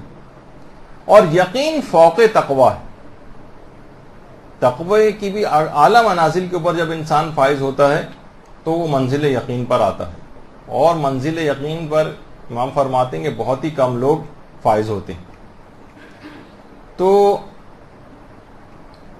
اب اس لحاظ سے دیکھیں کہ اس کو یہ جو شک کا مرض ہے نا، یہ پھر اس کو عذابوں سے بھی مشکوک کر دیتا ہے. اب اس کو عذاب قبر کے اوپر بھی شک ہوتا ہے، عذاب جہنم کے اوپر بھی شک ہوتا ہے. ویسے اس کو اجمالی طور پر اعتقاد رکھتا ہے کہ ہاں گناہ کے اوپر عذاب ہوگا، لیکن اس کے اثرات یہ بتا رہے ہیں شکوک کے کہ اب اس کو بھی شک آ گیا ہے. ورنہ اگر اس کو شک نہ ہوتا، یقین ہوتا کہ ان گناہوں کا نتیجہ یہ نکلنے والا ہے کہ مجھے عذاب ملیں گے، تو کبھی یہ گناہ نہ کرتا. دیکھیے آپ کب 10ویں منزل سے نیچے چھلانگ لگاتی ہیں، آپ کو یقین ہوتا ہے کہ اگر میں نے چھلانگ لگائی تو مجھے کتنا نقصان ہوگا، میری جان جا سکتی. آج تک کبھی شک کی حالت میں بھی کسی نے کہا کہ ہو سکتا ہے کہ ہم نے سنا ہے تاریخ میں بہت سارے افراد ایسے ہیں کہ جو بچ بھی گئے ہیں، تو شک آ گیا نا، تو ٹھیک ہے چھلانگ لگا کے دیکھتے ہیں بچتے ہیں نہیں بچتے، لیکن نہیں، آپ نہیں چھلانگ لگاتی. یقین ہوتا ہے کہ نہیں ہم بچیں گے نہیں، تو اس کا اقدام کرتی نظر آتی ہیں. تو پھر یہ کیسے ممکن ہے کہ قرآن میں عذاب جہنم کی آیات دیکھنے کے باوجود بھی انسان ان گناہوں کا ارتکاب کرے؟ اس کا مطلب ہے کہ اس کا یقین کم ہے اور اس کو شک ہے ان چیزوں کے اوپر، چاہے یہ زبان سے اس کا اقرار نہ کرے اور کہے کہ نہیں میں دلی طور پر تو اعتقاد رکھتا ہوں. تو دیکھیے یہ تمام چیزیں اس طرح کی ہیں کہ اپنے یقین کو انسان کو بڑھانا چاہیے. باقاعدہ آیت اللہ دست غیب شیرازی نے کتاب یقین کے موضوع پر ان کی تقاریر کو جمع کر کے لکھی گئی ہے، وہ آئی ہے، اس میں یقین بڑھانے کے طریقے بھی ذکر ہوئے ہیں، وہ لے کر پڑھنا چاہیے. جتنا یقین بڑھے گا اتنا ہی انسان تقوی کی طرف آئے گا، جتنا گناہوں سے دور ہوگا تقوی پیدا ہوگا، اتنا یقین بڑھے گا، جتنا یقین بڑھے گا مرض شک کم ہوگا. گناہ جتنے زیادہ آپ کرتی چلی جائیں گی، مرض شک کم ہونے کے بجائے یہ بھی بڑھتا جائے گا. پھر آغا فرماتے ہیں آگے تیسرا طریقہ، یعنی تقوی کے بعد اگلا جو طریقہ وہ ہے شک سے بے اعتنائی کرنا. توجہ ہی نہ دیں. جتنا آپ شک کے پیچھے لگیں گے اتنا ہی شک پیچھے پیچھے آپ کے آئے گا، اور جتنی اس سے بے اعتنائی ہوگی اتنا ہی شک دور ہوتا چلا جائے گا. تو شک پر توجہ ہی نہ دیں بالکل. ابھی آگے بھی آغا سیستانی بھی سلسلے میں فرماتے ہیں، وہ بھی آگے چل کر آنے والا ہے. چوتھی چیز آغا حسین مظاہری فرماتے ہیں کہ وسواسی اور شکی خود سے فیصلہ نہ کرے، دوسروں سے فیصلہ لے. عرف کے پاس جائے، اپنے گھر میں کسی افراد سے، مثلا کوئی وسواسی عورت ہے، کوئی وہ جو ہے اپنے شوہر سے پوچھے کسی چیز کے متعلق نجاست اور پاکیزگی کا اسے شک ہو رہا ہے، شوہر سے پوچھ لے کہ گھر میں کسی اور فرد سے کہ یہ نجس ہوگا یا پاک ہوگا. ظاہر ہے وہ کہے گا نہیں وہی پاک ہے، بس اپنی طرف نہ جائے، وہ تو ورنہ شک میں مبتلا رہے گی. دوسروں سے فیصلہ لے لے اس متعلق، خود سے فیصلہ نہ کرے. اب یہ ضرور ہے کہ یہ بھی آگے چل کر آئے گا کہ اسی گھر کے اندر اس سے بھی بڑھ کر شکی اور وسواسی نہ بیٹھے ہوئے ہوں کبھی. تو وہ کہیں گے نہیں اس کو دوبارہ پاک کرو جاؤ. تو وہ ایک الگ ایک صورتحال ہو جائے گی. اگر اتنے شکی وسواسی ہیں, سارے مریض ہیں گھر کے اندر اس کے, تو پھر ان سے نہیں پوچھا جائے گا. لیکن عمومی طور پر وہ فرماتے ہیں کہ خود سے فیصلہ نہ کرے اور لوگوں سے پوچھ لے, عرف سے فیصلہ لے لے. تو عرف عام طور پر اس وقت ان کے دماغ میں وہ شک نہیں ہوگا اور وہ کہیں گے نہیں یہ پاک ہے, اور اس کے مطابق عمل کرے. پانچویں چیز فرماتے ہیں کہ شکی و وسواسی خود کو سمجھائے بھی, تو خود کو سمجھائے. خود کو کیا سمجھانا ہے؟ وہ سمجھائے کہ دیکھیے شک اور وسواس یہ شیطان کی لائی ہوئی چیزیں. خود کو جب یہ بار بار سمجھائے گا کہ شک اور وسواس شیطان کی طرف سے ہوتا ہے, کیوں تم اپنے ہاتھ کو بار بار پاک کرو جبکہ اسلام نے اس کا حکم نہیں دیا. بار بار کو سمجھانے اور تلقین کرنے سے شک کا مرض دور ہوتا ہے. بہت سی چیزیں ہم ٹرائی نہیں کرتے نا بالکل, اس وجہ سے ہمیں پتہ ہی نہیں ہوتا کہ اچھا یہ اثر پذیر ہے بھی یا نہیں, یا ہم ایک آدھ دفعہ بس اس کو کرتے ہیں, اس کے بعد چھوڑ دیتے ہیں, مایوس ہو جاتے ہیں. نہیں, بار بار کرتے رہیں, اپنے آپ کو تلقین کریں. وسواسی اپنے آپ کو سمجھائے, جب بھی سمجھائے گا تو شک نکل جائے گا. پھر فرماتے ہیں شکی و وسواسی غور و فکر کی عادت ڈالے. غور و فکر کی عادت ڈالے کہ مثلا یہ جو زمین ہے جس کے متعلق اس کو شک ہو رہا ہے کہ یہ زمین نجس ہے یا نجس نہیں, غور و فکر کرے. یہ مثلا جو باتھ روم کا جو فرش ہے یا جو اس کے سامنے والا فرش ہے, عام طور پر یہ کچھ ایسی تصویریں اب آئیں گی جس کے متعلق ہے کہ آپ کو بڑی مکروہ ٹائپ کی تصویریں لگیں گی, کراہیت آئے گی کہ ارے یہ کیا, لیکن یہی ہے, اس کو دیکھیے آپ, تاکہ جو ہے نا آپ کے اندر سے بھی جو اس طرح کی بہت ساری چیزیں ہیں نا کہ بس دیکھنے سے بھی کراہیت ہو رہی ہے, اس طرح کے باتھ روم میں کبھی جانا پڑے تو آپ کو کراہیت ہو رہی ہے, اور اس کے بعد 10 دفعہ اپنے آپ پاؤں کو آ کر پاک کر رہے ہیں. مثلا اگر کوئی شخص آئے اور وہاں سے نکلے باتھ روم سے اور وہاں پہ گیلا فرش ہوا ہے, اب وہ اس کے دماغ میں یہ ہوتا ہے کہ نہیں یہ والی جگہ بھی نجس ہے, اور اس کے بعد باہر نکلنے کے بعد گھر آنے کے بعد کسی جگہ الگ سے اپنے پاؤں کو آ کر پاک کرے. یعنی وسواسی غور و فکر کرے کہ کیا میں نے اپنے آنکھوں سے پیشاب و پیخانے کی نجاست کو یہاں پر فرش پہ گرتے دیکھا ہے؟ اگر نہیں دیکھا تو میں اس کو کیوں نجس سمجھ رہا ہوں؟ جب اپنی آنکھوں سے آپ نے کوئی نجاست نہیں دیکھی, اس کا مطلب ہے آپ کو اس کا یقین نہیں, کسی دو عادل نے آپ کو نہیں کہا, نہ خود دل کو یقین ہے, نہ کسی عادل نے آ کر آپ کو اس کی گواہی دی, تب بھی آپ اس کو نجس سمجھ کے اپنے پاؤں کو پاک کر رہے ہیں. اگر کوئی کہے کہ بھئی پاؤں کا پاک کرنا کوئی حرام تو نہیں ہے نا, حرام تو نہیں, لیکن آپ وسواس کی طرف جا رہے ہیں جو کہ اور چیزوں کے اندر آپ کو نقصان پہنچائے گا. کوئی ضرورت نہیں آپ کو پاک کرنے کی. اپنے غور و فکر کریں کہ کہاں میں نے اس کو نجاست کو یہاں پر فرش پہ لگتے دیکھا تھا, تو لہٰذا پاؤں کو پاک سمجھا جائے گا اور میں پاؤں کو پاک نہیں کروں گا. چاہے اس میں سے کچھ آپ کے پاؤں کے اوپر آپ کو گیلاہٹ محسوس بھی ہو, کوئی مثلا وہاں پر چلتا ہوا جا رہا ہے, اس نے چھپ سے پاؤں رکھا اور آپ کے چھینٹے کپڑوں کے اوپر پاؤں کے اوپر آ گئے, آپ بالکل آرام سے اطمینان کے ساتھ نماز پڑھ سکتے ہیں اس کے اندر جا کر, کوئی اس کے اندر مسئلہ نہیں. اچھا, یہ ہوئی بات. اب علماء آگے ایک اور طریقہ بھی بتاتے ہیں کہ جس سے شک اور وہم کا مرض نکلتا ہے, وہ یہ ہے کہ جتنی زیادہ تلاوت قرآن ہوگی اتنا ہی زیادہ شک اور وسواس کا مرض دور ہوگا. دیکھیے, تلاوت قرآن انسان کے اندرونی اضطراب کو ختم کرتی, اور شکی آدمی کو اندرونی اضطراب ہی ہر وقت رہتا ہے, کبھی اس کو قرار نہیں ہوتا, اس کا دل مطمئن نہیں ہوتا. کیسے یقین کرے کہ یہ چیز پاک ہے, اس کو شک رہتا ہے اس کے اندر. تو وہ جو قرآن کی آیت بھی ہے نا کہ الا بذکر اللہ تطمئن القلوب, بے شک لوگوں کو اطمینان قلب یعنی ان کے دل کا جو اضطراب ہے وہ دور ہوگا پروردگار کے ذکر سے, اسی تلاوت قرآن سے. تو جتنا تلاوت قرآن زیادہ ہوگی اتنا اس کا اندرونی اضطراب کم ہوگا, جتنا اندرونی اضطراب کم ہوگا اتنا ہی اس کے شکوک کم آئیں گے, اتنا ہی وہ منزل یقین کی طرف جائے گا. یہ جو اندرونی خلفشار ہر وقت ایک شکی کو رہتا ہے, اس کی ایک زندگی اجیرن. کتنے شکی افراد ایسے ہیں مسائل کو پوچھتے وقت وہ باقاعدہ رو پڑتے کہ کیا کریں کہ ہم, یعنی ہمارے ساتھ یہ ہماری زندگی اجیرن ہوئی جا رہی, شک ہمارا پیچھا نہیں چھوڑ رہا. تو ان کو ہر وقت ایک اندرونی اضطراب رہتا ہے, ایک اندرونی خلفشار رہتا ہے. جتنی زیادہ تلاوت قرآن ہوگی اتنا ہی زیادہ شکوک برطرف ہوں گے, اتنا ہی دلوں کو اطمینان ملے گا. اور قرآن کے اندر یہ ہے بھی نا, وَنُنَزِّلُ مِنَ الْقُرْآنِ مَا هُوَ شِفَاءٌ, تو قرآن کے اندر خود ایک طاقت ہے شفا کی. قرآن کے اندر شفا کی ایک طاقت ہے, تو اس سے وہم شک کی بیماری کیوں دور نہیں ہو سکتی؟ یہ تلاوت قرآن بار بار کریں, روزانہ کریں, روزانہ 3 رکوع 4 رکوع آدھا پارا ایک پورا پارا جتنا بھی، جب مریض ہے تو اس کو تھوڑا سا اور زیادہ اس کو پڑھنا چاہیے تاکہ اس کا مرض ذرا جلدی دور ہو جائے. تو یہ خود تلاوت قرآن اس مرض سے نجات دلاتی ہے. اب تلاوت قرآن مفقود ہوتی جا رہی ہے. بہت ہوا تو لوگوں نے تیر مارا تو رمضان اس کام کے لیے تھا. اب رمضان میں بھی عین افطار کے بعد جب کہ انسان ذرا کچھ عبادات اور اس طرف کرنے کی طرف ہوتا ہے کہ چلو اب روزہ بھی ختم ہو گیا، اب اطمینان سے چلیں تلاوت قرآن کر لیں، تو اس وقت وہ گیم شوز اور یہ سب کچھ ٹی وی پہ آنے لگے جو خاص طریقے سے وہ آئندہ سالوں میں اور بڑھیں گے. تو یہ چیزیں کیا ہیں کہ آپ کو تلاوت قرآن سے بھی لوگ رمضان میں بھی چلے جائیں گے، آئندہ سالوں میں یہ نظر آ رہا ہے. تو عام زندگی میں اتنا رائج کر دینا چاہیے کہ اس کے بعد رمضان میں تو الخصوص تلاوت قرآن سے انسان غافل نہ ہو. پھر علماء فرماتے ہیں ایک اور طریقہ کہ جتنا انسان کوشش کرے زیادہ تر اوقات میں باوضو رہے اتنے ہی شکوک کم ہوں گے. کیونکہ شک یہ اگر کوئی شخص بار بار وضو کرتا ہے تو بار بار وضو کرنے سے شیطان دفع ہو جاتا ہے. شیطان قریب نہیں آتا تو شکوک بھی، کیونکہ شیطان اکثر چیزوں میں شک ڈالتا ہے. اور خاص طور پر وضو کے اندر یہ جو پانی پہنچا نہیں پہنچا اور مسلسل پانی کھلا رہتا ہے اور ہر وقت انسان کو شک ہوتا رہتا ہے کہ اس کے متعلق ملتا ہے کہ ایک ولہان نامی شیطان ہے جو باقاعدہ پانی کی کمی کا آپ کو ہر وقت احساس دلائے گا کہ پانی نہیں پہنچا اور بار بار آپ کو اطمینان کا بھی نہیں ہوتا کہ ہو سکتا ہے یہاں پر ایک کوئی چیز حصہ رہ گیا ہو، خشک وہاں پہ رہ گیا ہو. حالانکہ عقلی طور پر آپ مطمئن ہوتے ہیں لیکن دل کے اندر ایک اضطراب رہتا ہے. وہ شیطان بعض اوقات اس طرح سے ڈالتا ہے، لیکن بار بار اگر وضو کرتے رہیں گے تو یہ شیطان بھی دور ہو جاتا ہے.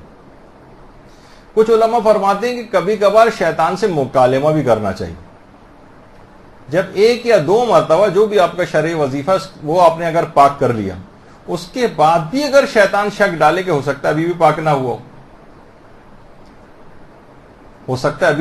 ہو تو باقاعدہ شیطان سے کہے کہ اے مردود، جب اللہ اور اس کے رسول اور اس کے سچے جانشین اسے 1 یا 2 مرتبہ پاک کرنے سے پاک سمجھ رہے ہیں تو میں تیری شک کی پرواہ کیوں کروں.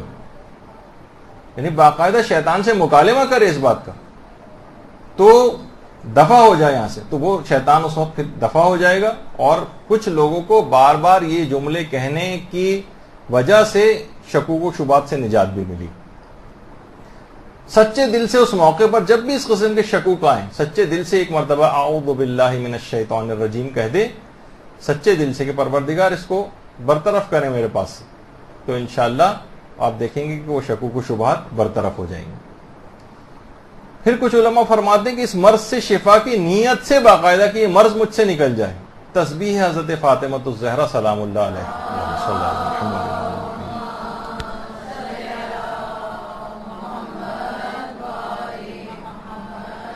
بہت مجرب ہے. وسواسیوں نے باقاعدہ اس تسبیح کے ذریعے اس مرض سے نجات پائی. ویسے تو جس مرض کے لیے بھی اگر پڑھی جائے تو ایسی تسبیح ہے واقعتاً کہ انسان جو ہے اس کو اپنی اہمیت اس نے اس لحاظ سے کھو دی کہ ہم نے بالکل اس کو سرسری سا اس تسبیح کو لیا، اس کی فضیلت سے بھی آگاہ نہیں.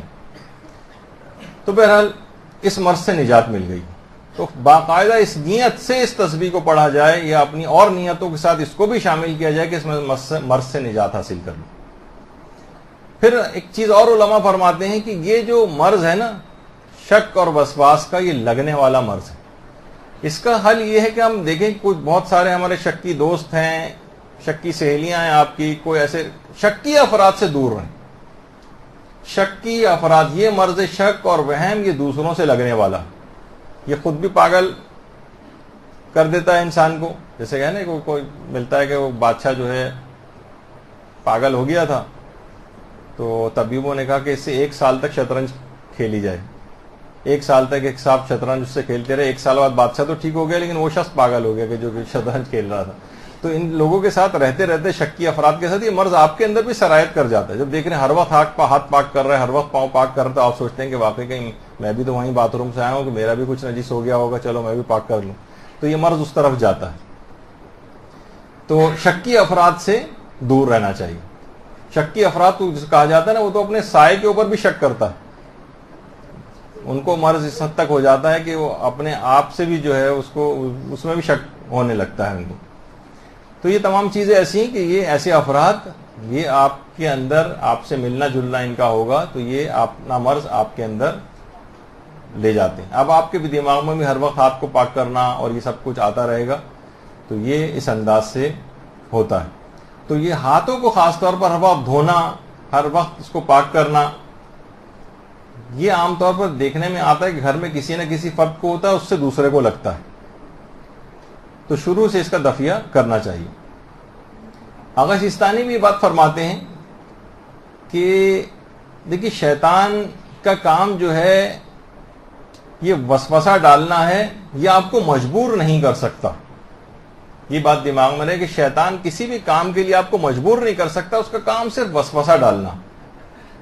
اور قرآن کی آیت بھی ہے اِنَّ کَیْدَ الشَّیطَانِ کَانَ ضَعِیفًا، شیطان کے جو مکر و فریب ہیں یہ بہت ہی کمزور ہے. یعنی انسان بہت آسانی کے ساتھ، نہ جانے لوگوں نے شیطان کے سامنے اتنی آسانی کے ساتھ ہتھیار کیسے ڈال دی. قرآن کی آیت ہے کہ اس کے مکر و فریب بہت کمزور ہیں. یعنی جتنا آپ اس کے شکوک و شبہات کو اس کے اہمیت دیتے جائیں گے گویا آپ اس کو مضبوط کر رہے ہیں. آغا سیستانی فرماتے ہیں پھر ایک فتوے میں کہ ایک طویل مدت تک اگر آپ شک پر توجہ نہ دیں تو آپ دیکھیں گے کہ بہت ہی جلد عرصے میں اپنے الفاظ میں کہہ رہا ہوں کہ آپ دیکھیں گے مہینے 2 مہینے کے اندر یہ مرض بالکل ختم ہو جائے گا. آغا سیستانی فرماتے ہیں کہ طویل عرصے تک اگر اس شک کے تقاضے کے اوپر عمل نہ کیا جائے، یعنی جو وسوسہ آ رہا ہے، شک آ رہا ہے، طویل عرصے تک اس کے مطابق عمل نہ کریں. آپ بس آپ اپنا شرعی فریضہ پورا کر لیں خالی، اور اس کے بعد پھر اب جو شک اور وسوسہ ہے بالکل بے اعتنائی، جس سے میں نے کہا تھا نا اس سے پہلے کہ بالکل اس پر توجہ ہی نہ دیں. لاکھ دل کہے کہ تمہیں پاک پاؤں پاک کرنے چاہیے، ہاتھ پاک کرنا چاہیے، اپنے قوت ارادی کو کام میں نہیں پاک کریں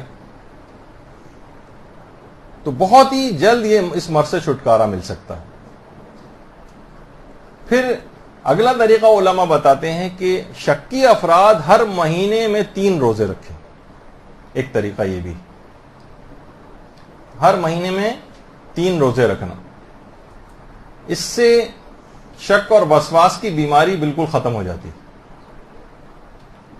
دیکھیے حدیث کے اندر بھی ملتا ہے کہ روزہ رکھو اور صحت پاؤ، تو یہ تو مرض ہے نا شک اور وسواس کا، اس سے بھی اس میں صحت اس کو ملے گی.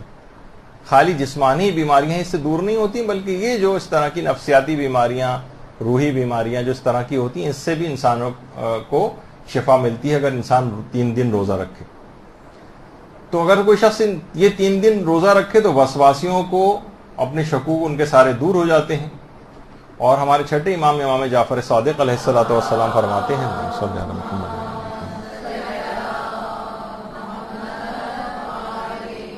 کہ پیغمبر اکرم صلی اللہ علیہ وآلہ وسلم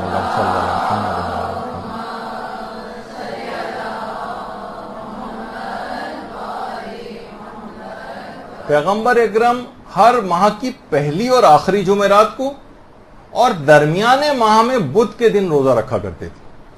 ہر مہینے کی پہلی اور آخری جمعرات اور درمیانے ماہ میں بدھ کے دن. تو بڑا مجرب ہے یہ. اور خاص طور پر اگر کوئی شخص وسواسی ہے تو وہ ہر مہینے کے اندر 3 دن روزہ رکھے. اگلا طریقہ وہ ہے بہار الانوار میں، اس کی جلد نمبر 76 میں ہمارے چھٹے امام جعفر صادق علیہ الصلوۃ والسلام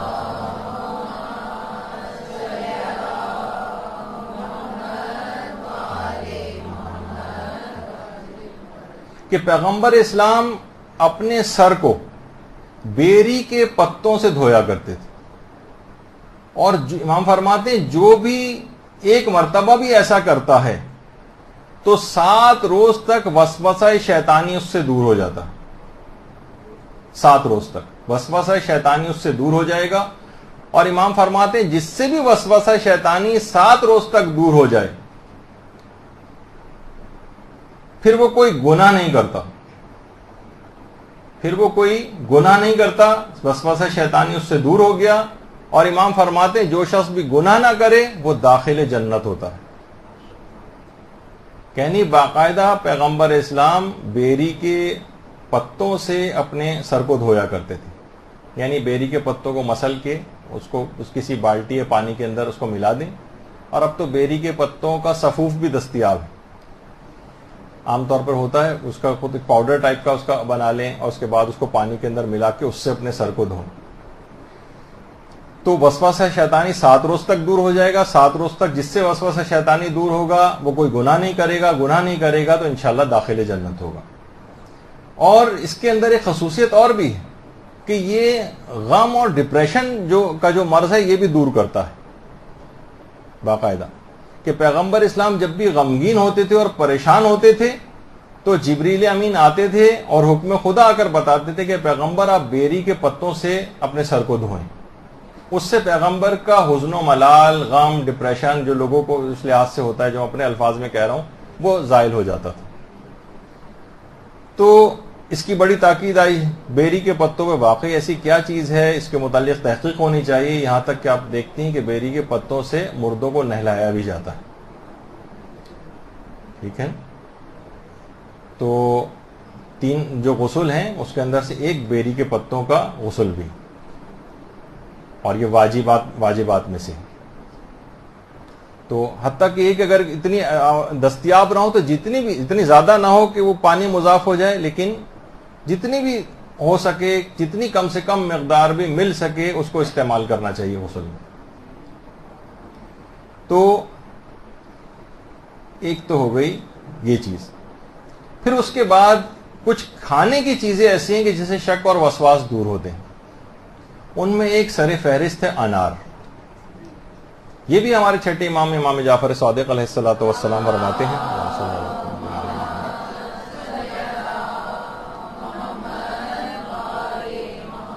کہ جو شخص ایک انار کھائے گا 40 روز تک وسوسہ شیطان اس سے دور ہو جائے گا. 2 کھائے گا تو 80 روز تک وسوسہ شیطان دور ہو جائے گا. دل اس کا نورانی ہو جائے گا.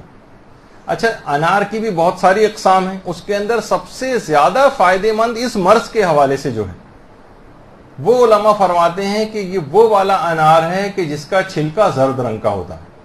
لال والا بھی چلے گا، لیکن سب سے زیادہ فائدے مند شک اور وسواس کی بیماری کے اعتبار سے وہ والا انار ہے کہ جس کا چھلکا زرد رنگ کا ہو. اچھا، پھر اس کے بعد کھانے ہی والی ہی چیزوں میں انار کے بعد سیب کا تذکرہ ہمارے 7ویں امام موسی کاظم علیہ الصلوۃ والسلام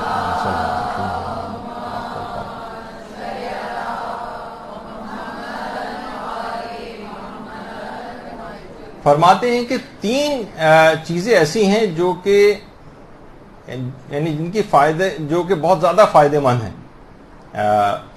سیب 3 چیزوں کے لیے بہت فائدے مند ہے. زہر، جادو اور شک و وسواس کو برطرف کرنے کے لیے بہت فائدے مند. 7ویں امام باقاعدہ ان 3 چیزوں کے لیے بہت سی چیزیں زہر آلود ہمارے اندر چلی جاتی ہیں.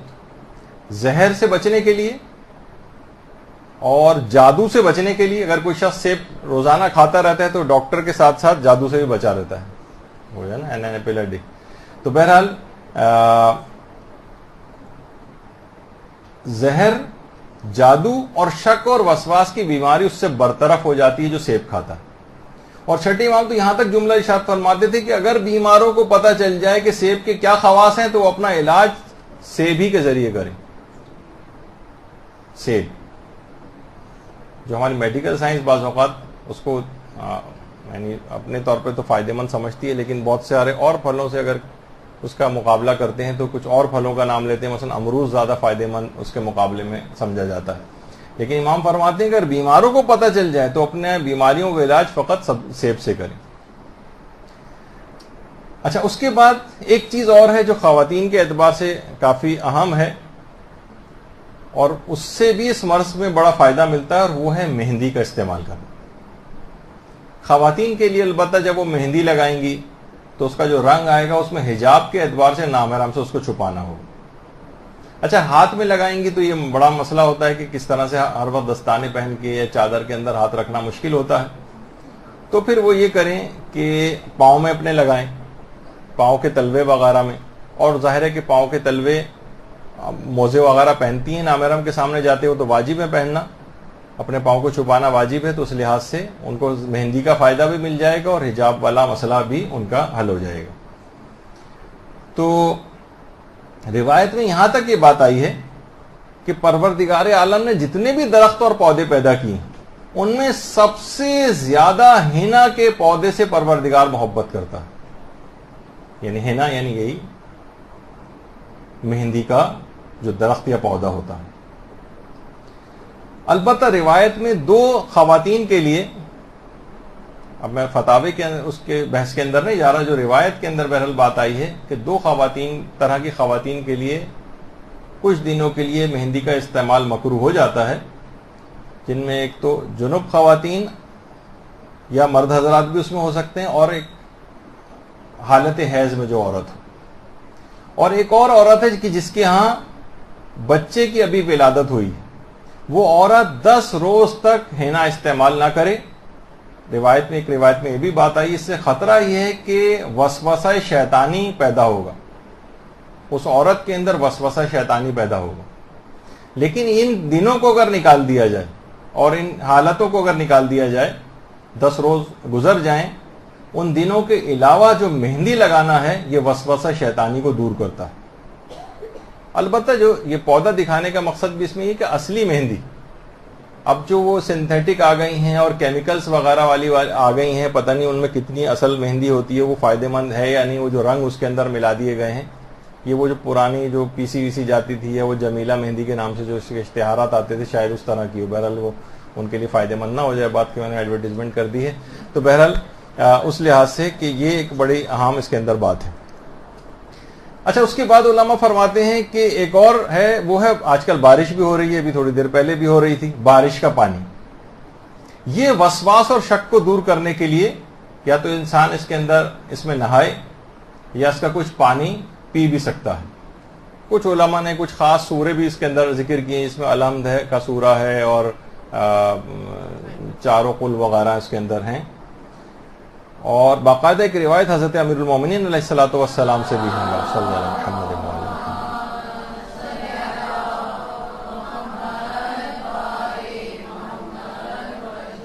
اور جس میں امام نے فرمایا کہ بارش کا جو پانی ہے تمام دردوں کی دوا ہے. اور ایک قرآن کی آیت بھی مولا نے پڑھی تھی، اس کے اندر بھی یہ بات ہے کہ جب اللہ نے آسمان سے پانی کو نازل کیا تاکہ وہ تمہیں پاک و پاکیزہ بنائے اور تم سے شیطان کی کثافت کو دور کرے. اس کا مطلب ہے کہ وسوسہ شیطانی بھی اس سے دور ہوتا ہے بارش کے پانی سے. اچھا، اس کے بعد ہے نماز شب کے متعلق علماء فرماتے ہیں کہ یہ بھی وسواس کو دور کرنے کے لیے بڑی مجرب ہے.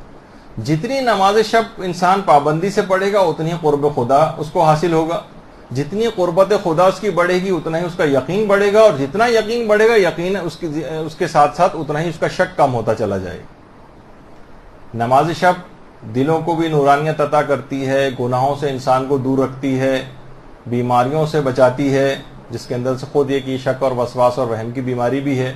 بینائی سے انسان کی تیز ہوتی ہے اور ڈپریشن اور غموں سے دور ہوتا ہے. شیطان اس نماز شب کو پڑھتے جب دیکھتا ہے تو انتہائی غمگین ہو جاتا ہے.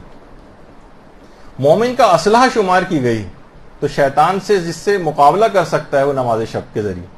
تو یہ وسوسہ شیطانی دور ہو جائے گا جتنا نماز شب کا پابند ہوگا.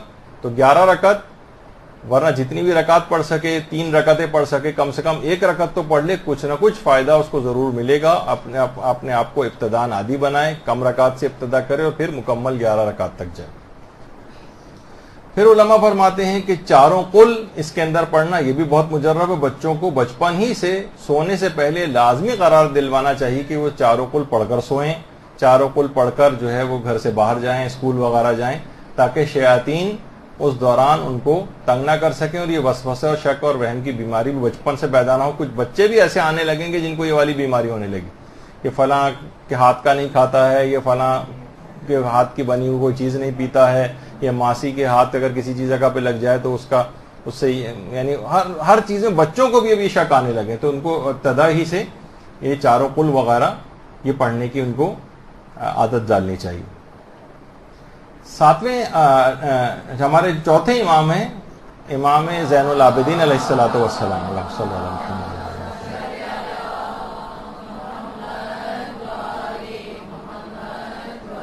مناجات 15 جو ہیں امام کی، اس میں جو 7ویں مناجات ہے جس کا نام ہے مناجات مطیعین، بہار الانوار کی 94 جلد میں بھی ہے، اور مناجات 15 تو مفاتی کے اندر موجود ہیں، جس میں امام فرماتے ہیں دعا ہے باقاعدہ کہ اگر یہ مناجات مطیعین پڑھے تو اس سے بھی شک اور وسواس اور وہم کی بیماری دور ہوتی، جس میں الفاظ بھی یہی ہیں کہ پروردگار میرے باطن میں حق کو ثابت فرما، کیونکہ شکوک اور ظن یہ فتنوں کو ایجاد کرنے والی، یعنی باقاعدہ امام نے یعنی ہماری تعلیم کے لیے شکوک کو برطرف کرنے کی باقاعدہ دعا جو ہے وہ مانگی کہ شکوک کو برطرف فرما، یہ جو ظن ہماری یہ فتنوں کو ایجاد کرنے والی چیز ہے۔ تو مناجات مطیعین جو کوئی زیادہ بڑی مناجات نہیں ہے، اس کو بھی اس میں جاری رکھنا چاہیے۔ اور ایک ذکر اور ہے کہ جو کہ اس پہ اگر مداومت ہو جائے، ایک تو اس کا پہلا پارٹ خود ہی لا حول ولا قوت الا باللہ، وہ تو آپ نے ابھی حوقلہ وہ سنا بھی کہ یہ بہت مجرب ہے، اس کو بھی اگر اس دعا کے ساتھ ملا دیں، اصل دعا توکلت علی الحی الذی لا یموت سے شروع ہوتی ہے، آپ کو جو تعقیبات نماز ہیں اس کے اندر تعقیبات نماز میں بھی یہ والی دعا مل جائے گی۔ تو اس میں وکبرہ تکبیرہ تک یہ باقاعدہ جو دعا ہے یہ ابو حمزہ صومالی نے روایت کی، اور چھٹے امام میں فرماتے ہیں کہ رسول اسلام کے پاس ایک شخص شکایت کے لے کر آیا، درود بھیجیے محمد صلی اللہ علیہ وسلم۔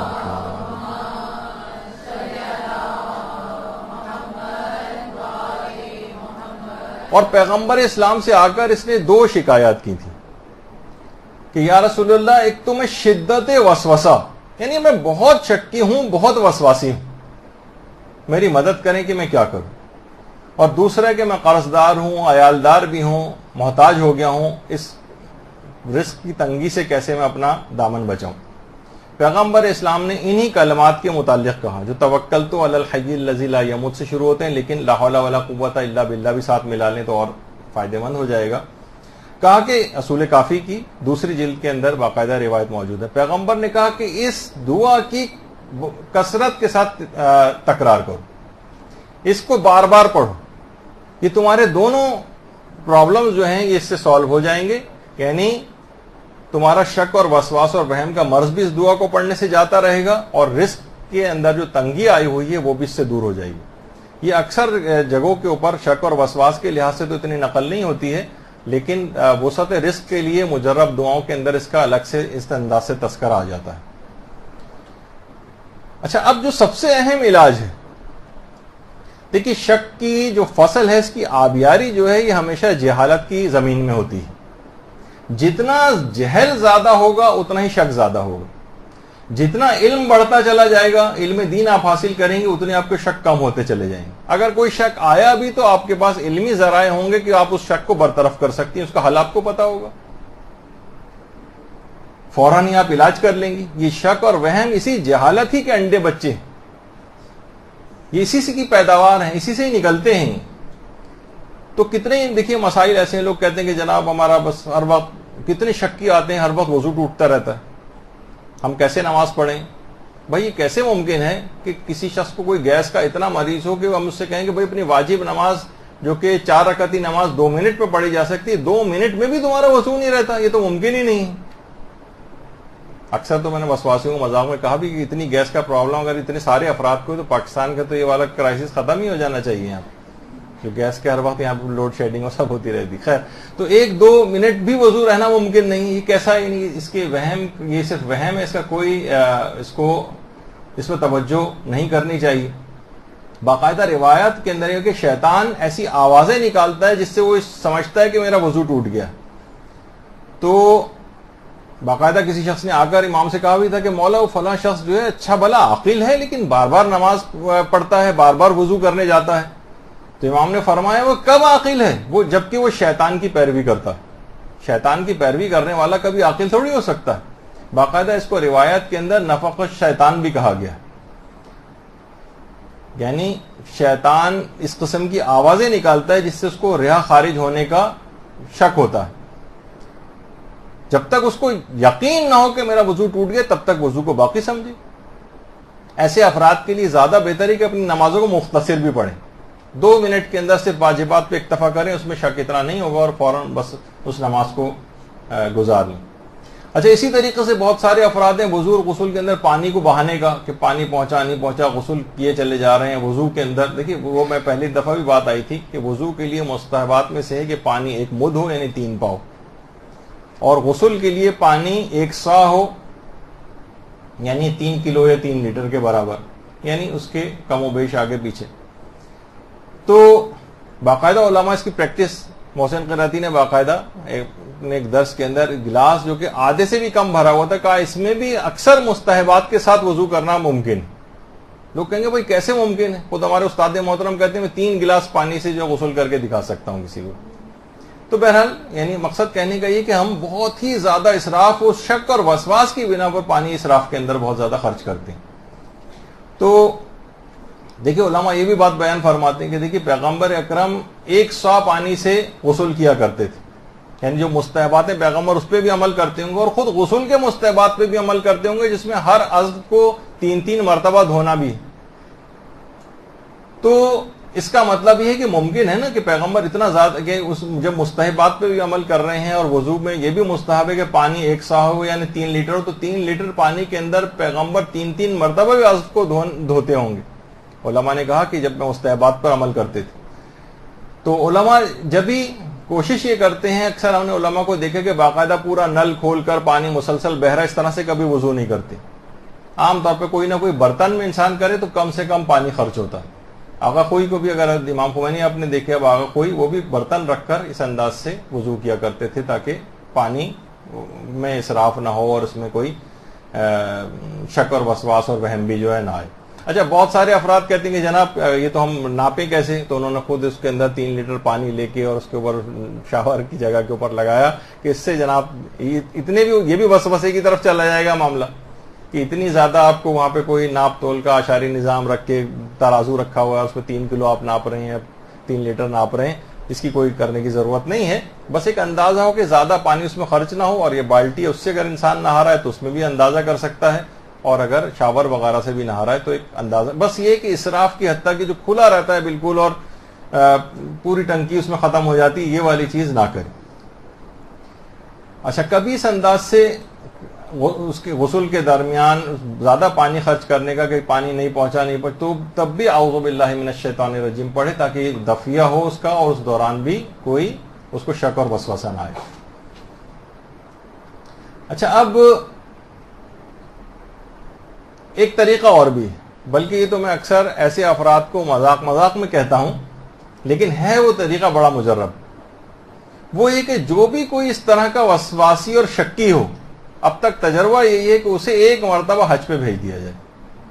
حج پہ جب یہ وہاں سے آئے گا اس کے اکثر شکوک بالکل برطرف ہو چکے ہوں. اب یہ جب وہاں پہ باتھ روم جائے گا مینا میں جو بنے ہوئے ہیں, ابھی کچھ تصویریں دیکھیں ایسی آئیں گی اور میں چاہوں گا کہ آپ یہ دیکھیں تاکہ وہی پھر وہ کہ وسوسہ شک اور اس طرف سے نکل جائیں کہ ہر وقت بس انسان جو ہے, عورتوں کی آپ وہاں دیکھیں اس لحاظ سے کتنی لائن لگی ہوتی ہے اور وہاں پہ کس طرح سے پوری دنیا سے لوگ آئے ہوتے ہیں اور کتنی گندگیاں ان باتھ رومز کے اندر جو ہوتی ہیں. اسی WC کے اندر سے وہ مسلم شاور جو پڑا ہوتا ہے گندگی اسی کو نکالنا ہوتا ہے, اسی سے اپنے جسم کو جو ہے پاک کرنا ہوتا ہے. اور اگر وہاں جائیں تو اس انداز کی بہت اچھا یہ اس سے بھی حج میں بہت یہ بیماری کا تو فائدہ ہو رہا ہے, لیکن بہرحال یہ وہاں کی حکومت کی بد انتظامی ہے کہ یہ مشکلات ہوتی ہیں. لیکن وہی ہے کہ اللہ تو وہ ہے نا کہ جو کہ مردہ میں سے بھی زندہ کو پیدا کر دیتا ہے, تو یہی آپ کی اس کے علاج کے طور پر بھی چیز ہو جاتی ہے. تو یہ تمام چیزیں ایسی ہیں کہ اسی جگہ پہ کئی افراد کھڑے وضو کر رہے ہیں اور چھپ چھپ پانی جو ادھر سے ادھر مار رہے ہیں, وہیں سے باتھ روم سے پاؤں لے کے نکلے تھے اور وہی پاؤں آپ کے جسم کے اوپر بھی وضو کے درمیان آ رہا ہے, تو سارے شکوک ختم ہو جاتے ہیں کیونکہ اس کے علاوہ کوئی چارہ کاری نہیں ہوتا.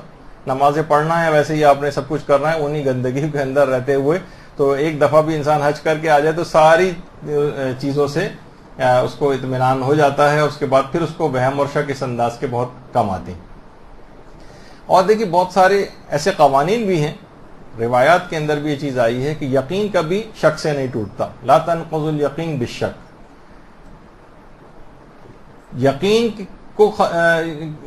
یقین کبھی شک سے نہیں ٹوٹتا, اس کے لیے ایک اور یقین ہونا چاہیے. یعنی اگر آپ کو پچھلی کوئی حالت اپنی پتہ ہے تو آپ سمجھیں کہ وہی پاکیزگی کی حالت اب بھی میری برقرار ہے. مثلا آپ باتھ روم میں گئیں, اس سے پہلے آپ گئی تھیں یا میں الگ سے بھی مثال اس قاعدے قانون کو چھوڑتے ہوئے بھی، اب پانی پڑا ہوا ہے اس کے اوپر کموڈ کے اوپر، اکثر لوگ بڑے پریشان ہو جاتے ہیں کہ بھئی اب اس پہ کیسے، یا تو الگ سے پورا اس کو بیٹھ کے پاک کرتے ہیں، اور پاک جب کر رہے ہوتے ہیں تو پھر کچھ چینٹے پاؤں کے اوپر آ جاتے ہیں، وہ سوچتے ہیں یہ بھی نجس ہو گیا، اب اس کو بھی پاک کرنے بیٹھ رہے ہیں، تو ایک عجیب سما وہاں پر ہو جاتا ہے۔ اب آپ خود اپنے آپ سے سوال کریں کہ یہ جو پانی کے قطرات نظر آ رہے ہیں کیا یہ کوئی نجاست ہے؟ یقین سے آپ کہہ سکتی ہیں، قسم کھا سکتی ہیں آپ کی نجس چیز ہے؟ ٹھیک ہے، کوئی شخص ابھی اس کو استعمال کر کے گیا ہے باتھ روم سے، آپ کے سامنے باہر نکلا ہے، آپ کو کیا پتا کہ یہ عام پانی ہے، یہ کوئی نجاست؟ آپ اسی کے اوپر بیٹھ جائیے۔ اب آپ کہیں گے نہیں ہمارا دل نہیں مانتا، پھر دیکھیے پھر اس طرف، پھر اس کا مطلب شک اور وسواس کی بیماری کی طرف آپ جائیں گے۔ ہاں، جس کو بالکل اطمینان ہے کہ نہیں ٹھیک ہے، یعنی مجھے بیماری بھی نہیں ہے، نہ میں شک اور وسواسی ہوں، لیکن چلیں اپنے اطمینان کے لیے میں اس کو پانی اس کے اوپر بہا دیتی ہوں۔ بہت سے افراد تو اس لحاظ سے باقاعدہ وہاں بیٹھ کے اس کی صفائیاں شروع کر دیتے ہیں، اور اس کے جب تک یہ نہ ہو، یا مثلا باقاعدہ وہاں پر پوری ٹیشو پیپر رکھ کے اس کو سجا کر اس کے اوپر بیٹھتے ہیں، سیٹ بنا کے اس کی۔ تو بہرحال اس کی کوئی شرعاً کوئی ضرورت نہیں۔ آپ کہیں گے اپنے دل کے اطمینان کے لیے، تو دل کے اطمینان کو اگر کرنے جائیں گے تو پھر وہ وسوسے اور شک کی طرف چلا جائے گا، اور جب کبھی یہ ٹیشو پیپر اویلیبل نہیں ہے وہاں پر تو پھر آپ پھر پریشان ہوں گے۔ تو اس میں آپ اپنی شرعی ذمہ داری کو اس لحاظ سے صرف دیکھیں۔ اچھا، اب ایک اور مسئلہ میں چل مثالیں دیتا ہوں عمومی زندگی کی، ان پہ توجہ نہ دیں۔ مثلا آپ کسی جگہ سے گزر رہی ہیں، اوپر سے پانی گر رہا ہے نیچے، اب ہو سکتا ہے کہ یہ کون سا پانی ہے، ہو سکتا ہے باتھ روم لیک کر رہا ہو کسی کا، ہو سکتا ہے کوئی اور اس طرح کا کوئی نجس پانی آ رہا ہو، آپ سمجھیں پاک ہے، پاک سمجھیں اسے۔ کسی جگہ آپ روڈ کے کنارے سے گزر رہی ہیں اور پانی پڑا ہوا اور کیچڑ زدہ پانی ہے اور کالے نما پانی ہے، اب شک ہے کہ پتہ نہیں گٹر کا پانی بھی مکس ہوا ہے، پتہ نہیں ہو سکتا ہے بارش کا ہی ہو، پتہ نہیں ہو سکتا ہے گھروں سے نکلنے والا عام پانی ہو، چھینٹے پڑ گئے، پاک سمجھیں، بالکل کوئی پاک کرنے کی آپ کو ضرورت نہیں۔ اسی طریقے سے مثلا ایئر لائن میں سفر کر رہے ہیں، اور مثلا کوئی ہندو ایئر لائن ہے، چلیں جس کے متعلق یہ ہے کہ چلیں کوئی وہاں پر گوشت کا آئٹم نہیں ہے، وہ نہیں کھا سکتے اس کے اندر، لیکن اور جو بنا کر لائے ہیں، اب ایئر لائن جو وہ بھی مثلا ہندو ہے، عیسائی اور یہودی تو چلیں اب پاک ہو گئے ہیں موجودہ مجتہدین کے فتوے میں، تو ان کا ہاتھ بھی اگر لگے تو اس میں مسئلہ نہیں ہوتا، لیکن جیسے ہندو، سکھ ہیں، بدھسٹ ہیں، بہت سی ایئر لائن ایسی ہیں، مثلا سری لنکن ایئر لائن ہے، سارے عملہ بھی وہاں بدھسٹ ہے مثلا، وہ لا کر آپ کے سامنے رکھ رہا ہے، یقیناً بنایا بھی ان لوگوں نے خود ہی ہوگا، کہیں ہو سکتا ہے ان کا ہاتھ لگاؤ، کسی پر توجہ نہ دیں، اور ذبیحے کے علاوہ یعنی گوشت کے آئٹم کے علاوہ ان کافروں کے ہاتھ سے کوئی بھی چیز اس طرح سے لا کر رکھیں جس میں آپ نے اپنے آنکھوں سے ان کا ہاتھ لگتے نہ دیکھا ہو، تو حالت شک میں اس کو کھا سکتے ہیں، اس میں کوئی پرابلم نہیں ہے، کوئی اس کے اندر مسئلہ ایسا نہیں۔ مثلا آپ کسی جگہ کا بیسن استعمال، اکثر لوگ سوالات پوچھتے ہیں آفس میں مثلا ہندو بھی ہیں اور اس قسم کے افراد بھی ہیں، اب کیا ہے کہ وہ ابھی بیسن کو استعمال کر کے آیا ہے، وہاں پہ پانی وغیرہ پڑا ہوا ہے، اور اس واش بیسن کا جو مثلا نل ہے اس کے اوپر بھی پانی لگا ہوا ہے، یقیناً اس کا ہاتھ بھی اس پہ لگا ہوا، آپ نے کچھ آنکھوں سے نہیں دیکھا ہے، ٹھیک ہے کچھ گیلاہٹ آپ کو نظر آ رہی ہے، لیکن آپ کو نہیں پتا، اپنی آنکھوں سے نہیں دیکھا، 100% یقین کے ساتھ نہیں کہہ سکتے پانی اس کے ہاتھ سے ٹکرا کر یہاں لگا ہوگا، دل کو ہو رہا ہوتا ہے کہ 90% کہ ہوا ایسا ہی ہوگا، لیکن اس میں بھی اسلام کہتا ہے کہ ہم آپ کو شک کا فائدہ دیتے ہیں اور آپ اس کو پاک سمجھیں، اور کوئی پاک کر کے، بہت سے لوگ باقاعدہ نلوں کو پاک کرتے ہیں، بیسن کے اندرونی حصے کو پاک کرتے ہیں، اسی کوئی ضرورت نہیں۔ تو یہ سب چیزیں شریعت نے اس سلسلے میں بتائی ہوئی۔ مثلا کسی کے گھر گئے، اب دیکھا کہ بستر کے اوپر اس طریقے سے کوئی گیلاہٹ کوئی چیز ہے، بچے وغیرہ بھی گھومتے نظر آ رہا، ہو سکتا ہے کسی بچے کا پیشاب ہو مثلا، اب کیا ہے کہ اور لیکن یہ بھی ممکن ہے کسی نے پانی گرا دیا ہو، اب یا تو کیمیکل ایگزامینیشن کریں اور اس کو سونگ کر دیکھیں یا وغیرہ وغیرہ، وہ تو کوئی ضرورت نہیں ہے آپ کو کہ اپنے آپ کو مصیبت میں ڈالنے کی۔ اسلام کہتا ہے کہ اس صورت میں آپ شک کے اوپر توجہ نہ دیں اور اس کے اوپر بیٹھ جائیں، بیٹھ سکتے ہیں، ضروری نہیں کہ بیٹھیں، لیکن اس کے اوپر بیٹھ سکتے ہیں، اور اگر آپ کو کچھ نہیں پتا ہے جب تک یقین نہ اس کو پاک سمجھ سکتے ہیں، بعد میں پتہ چل گیا، یقین ہو گیا اور آپ کے وہ منتقل بھی ہو گئی تھی آپ کے کپڑوں تک اگر وہ نجاست، ورنہ اکثر عام طور پہ ہوتا ہے کہ مثلا بچے نے پیشاب کیا، تھوڑے دیر بعد اس کی ہلکی سی نمی باقی رہ جاتی ہے، لیکن وہ آپ کے بیٹھنے سے وہ نجاست آپ کے کپڑوں تک نہیں آتی، تو اس نمی سے بھی آپ نجس نہیں ہوتے، وہ پاک سمجھیں گے اس کو اور کوئی اس میں حرج نہیں۔ کتنے افراد ایسے ہیں جو لوگوں کے گھروں میں جاتے ہیں اور ان کو کہتے ہیں کہ جناب ہمیں شک ہوتا ہے کہ ان کی کمائی حرام کی تو نہیں، بہت سے افراد کہتے ہیں ان کی جاب ایسی ہے، تو نہیں، کی جو کھانا بھی آپ کے سامنے چائے یا کھانے کی کوئی چیز لا کے رکھیں وہ بھی آپ کھا سکتے ہیں, آپ پہ کوئی مسئلہ نہیں. بہت سے لوگ کہتے ہیں کہ جناب پتہ نہیں وہ خمس دیتا ہے یا خمس نہیں دیتا, ایسا نہ ہو کہ اس کا مال اس انداز سے خمس نہ نکالنے کی وجہ سے حرام ہمارے اندر چلا جائے. نہیں, آپ اس کی تمام چیزیں استعمال کر سکتے ہیں. تو اسی طریقے سے اب یہ ہوتا ہے کہ بعض اوقات کہ جناب اوپر ہم نے صبح ٹنکی کو فل کیا تھا, اوور فلو بھی ہونے لگی تھی, پانی کور ہو گیا تھا اس کا. آپ کو پتا ہے کور پانی سے اگر کسی نجس چیز کو متصل کر دیں, جیسے کارپیٹ کو بھی اگر آپ نجس کارپیٹ ہے اس کو کور پانی سے متصل کر دیا اگر آپ نے, تو پانی جیسے اس پہ سرایت کر جائے گا, اس کو نچوڑنے کی ضرورت بھی نہیں ہوگی کارپیٹ کو, کور پانی سے جو پاک کرنے کا جو طریقہ ہے. اب آپ کو شک ہو رہا ہے کہ صبح تو ہم نے اوور فلو ہوئی تھی ٹنکی, یعنی ٹنکی تو کور ہو گیا تھا پانی, لیکن اس کے بعد لوگ نہائے بھی ہیں, کچھ استعمال سے کم بھی ہو گیا ہوگا, ہو سکتا ہے اب کور نہ رہا ہو. شک کی حالت میں سمجھیں کہ ابھی بھی پانی کور ہی ہوگا اور کور کا ہی اس کے اوپر اطلاق کریں جب تک کہ یقین نہ ہو جائے کہ اب پانی کور نہیں رہا, یعنی اتنا کم پانی آ رہا ہے کہ آپ کو سمجھ میں آ گیا کہ نہیں اب پانی کور نہیں رہا, اطمینان ہو گیا. تب تک آپ اسی شک اگر آ بھی رہا ہے آپ کو تو اس کو اسی یقین کی طرف, پچھلے یقین کی طرف کھینچ کر لے جائیں. اسلام کہتا ہے کہ اس کو اب بھی کور مان لو, یعنی اس پہ شک پہ توجہ نہ دو, یعنی موجودہ. اسی طریقے سے آیت اللہ بہجت دیکھیے ایک چیز اور کہتے تھے کہ ٹھیک ہے بہت سی چیزوں میں انسان خود سے احتیاط رکھ سکتا ہے, لیکن دوسروں کو ہمیشہ جب کوئی مسئلہ بتائے تو وہ آسانی اور سہولت والا بتانا چاہیے. اس میں آپ لوگ کیا کرتے ہیں, انتہائی سخت کر کے مسئلہ دوسروں کو بتاتے ہیں جس پہ وہ عمل نہیں کر پا رہے ہوتے. تو آغا سستانی بھی فرماتے ہیں کہ دیکھیں, وہ کہتے ہیں کہ نجس کپڑے کو پاک کرنے کے لیے جو بھی آپ کا فریضہ ہے, ایک دفعہ کپڑے کو پاک کرنا ہے یا 2 مرتبہ مثلا کپڑے کو پاک کرنا ہے, تو کہتے ہیں کہ اب آپ اپنے شرعی فریضے کو پورا کر دیں 1 دفعہ یا 2 دفعہ پاک کر کے. اب خواہ آپ کا دل مطمئن نہ بھی ہو تب بھی آپ سمجھیں کہ کپڑا پاک ہو گیا, چاہے دل کہہ رہا نہیں مطمئن نہیں ہے, اور ابھی دھونا چاہیے, ابھی اور پاک کرنا چاہیے, ابھی 1 دفعہ اور کر لیتا ہوں, نہیں, بس اس تقاضے کے اوپر عمل نہ کریں. وہ فرماتے ہیں کہ جتنا آپ اپنے آپ کو یقین دلائیں کہ اللہ نے جتنا مجھ پہ واجب کیا تھا میں نے اپنا واجب انجام دے دیا ہے, اور بار بار اس عمل کی اگر وہ تکرار نہ کرے اور بار بار اس کو پاک نہ کرے تو جلدی اس بیماری سے نجات مل جائے گی. یعنی خود کو شک کا فائدہ دیں. ہر جگہ مجرمین کو عدالتوں میں نہیں ہوتا کہ جو بینیفٹ آف دی ڈاؤٹ جو دیا جاتا ہے, اکثر تو کرکٹ کے اندر بھی ہونے لگا کہ جناب شک کا فائدہ ہے, ٹھیک ہے اس کو فائدہ دے دیا جائے گا اور یہ اس کو جو ہے ناٹ آؤٹ قرار دیا جائے گا. تو اسی طریقے سے عدالتوں میں بھی ہوتا ہے, تو یہ شک کا فائدہ آپ اپنے آپ کو جو ہے وہ دے دیں. کتنا ہوتا ہے کہ جناب بازاروں میں بہت سننے میں آ رہا ہے آج کل چوری کے موبائل مثلا فلاں جگہ کے اوپر بہت زیادہ بک رہے ہیں, مثلا کسی بھی جگہ جو عام طور پر موبائل شاپس وغیرہ ہوتی, یعنی اس کا یہ مقصد نہیں کہ یہ دکان دکھانے یا ملتے ہیں معاذ اللہ, مقصد کہنے کا یہ کہ عام طور پر دکانوں میں ہوتا ہے اور شہرت ہے کہ فلاں مارکیٹ کے اندر آتے ہیں, لیکن آپ کو اب آپ خریدنے جا رہے ہیں, عام طور پر ہو سکتا ہے کہ یہ جو ہم خرید رہے ہیں یہ نہ ہو, تو یہ شک کا فائدہ آپ دیجئے کہ سمجھیں کہ نہیں یہ چوری کا نہیں ہوگا, سوائے اس کے اطمینان ہو جائے کہ چوری کا, تو پھر اسے نہیں خرید سکتے. تو اسی طریقے سے بہت وقت ہو گیا. نمازوں کے سلسلے میں بھی ہے, لیکن اب اتنا کیونکہ وقت نہیں رہا ہے تو ایک لحاظ سے کچھ ہماری بات ابھی نامکمل رہ گئی, کیونکہ دوسرا اس میں لیکچر مولانا محترم آ گئے ہوں گے, تو اس حد تک ہم فی الحال اس کو آج روک رہے ہیں.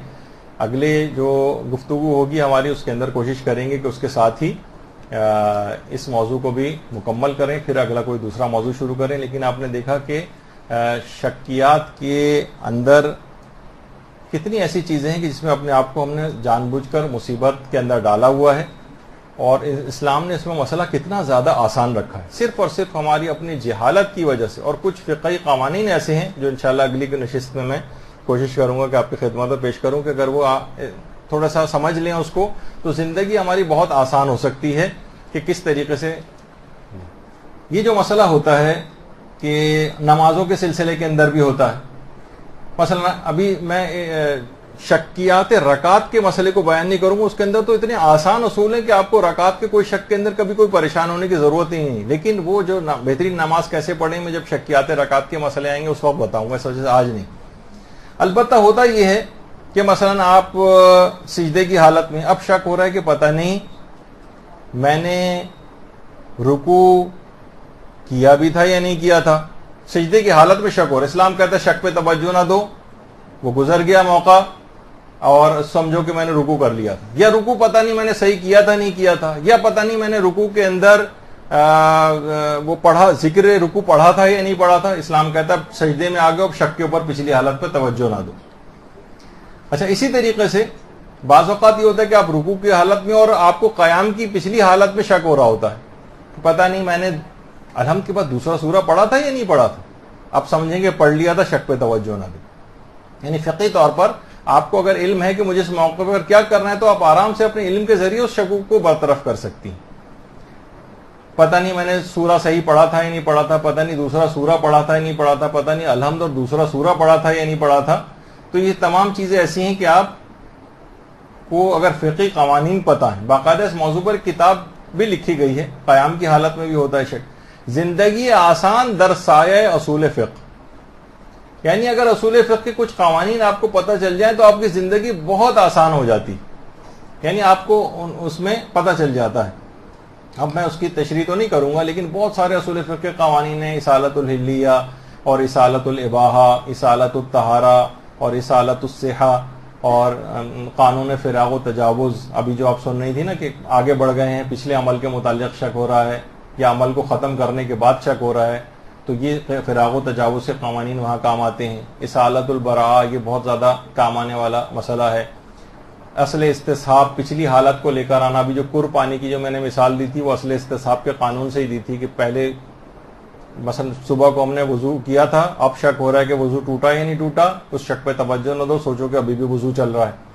لوگ کتنا سوال پوچھتے ہیں کہ ہم نے مثلا ظہر کے لیے وضو کیا تھا، اب 4 گھنٹے بعد ہمیں مغربین پڑھنی پڑی، تو وہی وضو کنٹینیو سمجھیں اس کو، کیونکہ ہمیں تو یاد نہیں آ رہا کہ وضو ٹوٹا یا نہیں ٹوٹا، تو کیا دوبارہ کرنا پڑے گا؟ اس شک پہ توجہ نہ دیں ٹوٹا یا نہیں، سوچیں کہ ابھی تک وہی وضو برقرار ہے۔ اسی طریقے سے مثلا رمضان کے متعلق اچھا کچھ چیزیں ایسی جس میں آپ کو توجہ دینی پڑے گی، یعنی ابھی تک تو یہ آپ سنتی آ رہی تھی کہ شکوک کے اوپر توجہ نہ دیں، اور کچھ میں توجہ دینی ہے۔ مثلا رمضان میں شک ہو رہا ہے کہ افطار کا وقت ہوا یا نہیں ہوا، تو اب یہ نہیں کر سکتے کہ توجہ نہ دو اور افطار کرو، نہیں، اب شک پہ توجہ دینی پڑے، جب تک یقین نہ ہو جائے کہ افطار کا وقت ہو گیا ہے، نہیں آپ اس کو کھول سکتے ہیں روزے کو۔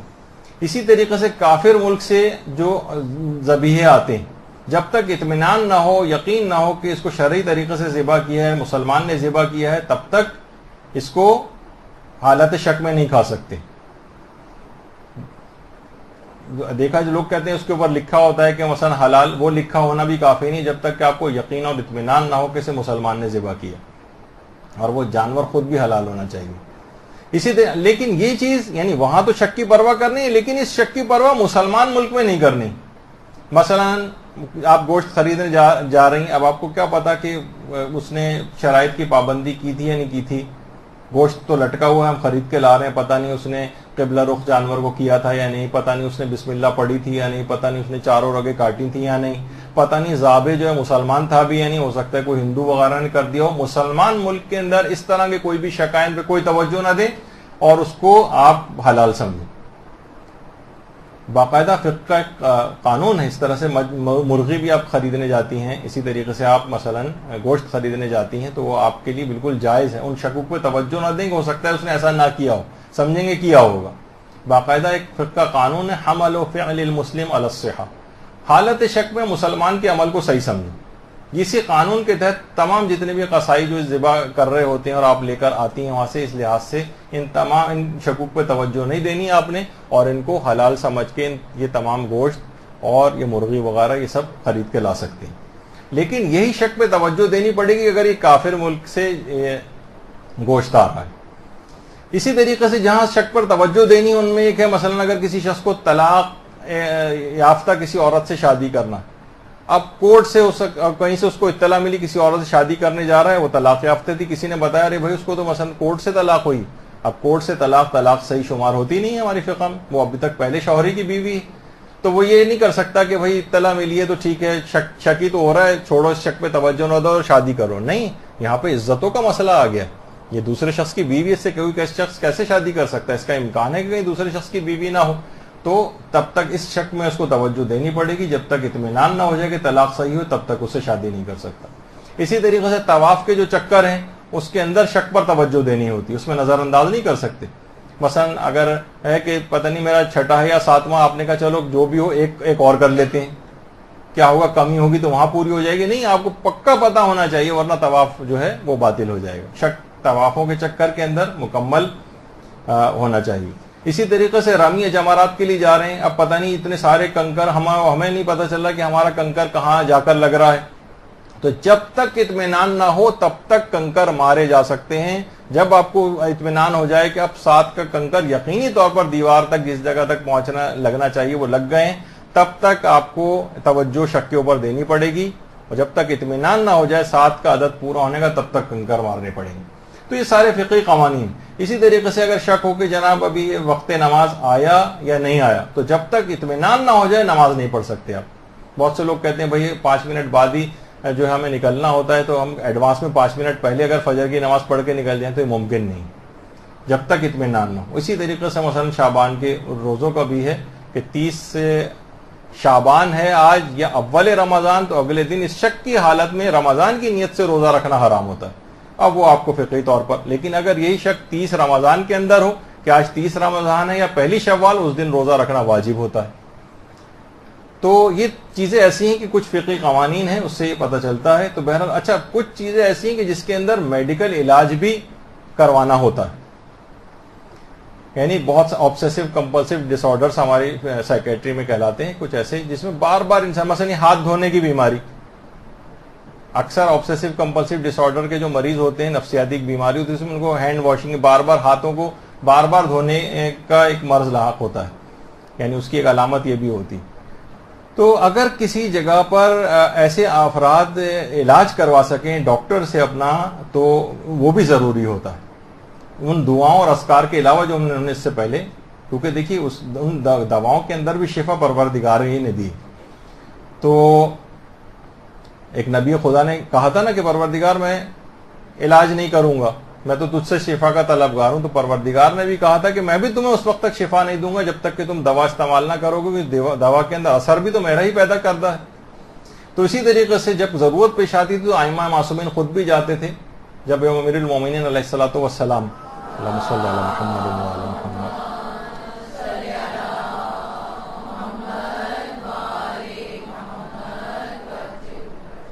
جب وہ بستر شہادت پہ تھے تو باقاعدہ امام حسن و حسین اس زمانے کے جو سب سے مشہور جراح تھا اس کو علاج کے لیے لے کر آئے تھے. تو علاج تو کروانا ہوتا ہے. بعض اوقات لوگ کہتے ہیں اچھا ہمیں اس کا مطلب ہے کہ ہم پاگل وغیرہ ہو گئے کہ ہمیں کسی سائیکیٹرسٹ کے پاس لے جایا جا رہا ہے. کبھی کبھی میڈیکل علاج کی بھی اس میں ضرورت پیش آتی ہے. ان تمام دعاؤں اور اذکار کے ساتھ اگر, تو یہ شک اور وہم کا جو مرض ہے دماغ سے اس وقت نکلے گا کہ جب ان اذکار اور دعاؤں کے ساتھ باقاعدہ علاج بھی انسان کو کروانے کی ضرورت پیش آ سکتی ہے.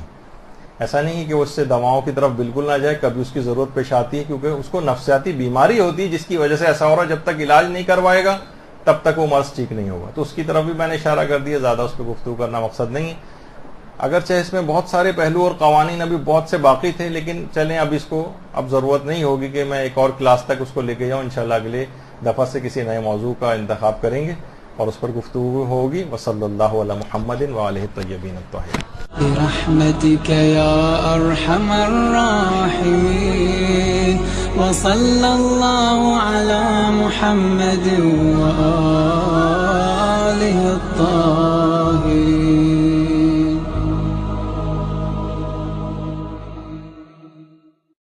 بہت ہی جاہل قسم کے افراد ہی, ٹھیک ہے بیماری زیادہ تر کم علم افراد کے اندر ہوتی ہے, لیکن مسلمانوں کے کئی ایسے نامور نام گزرے ہیں تاریخ کے اندر جو خود اس بیماری کا شکار رہے.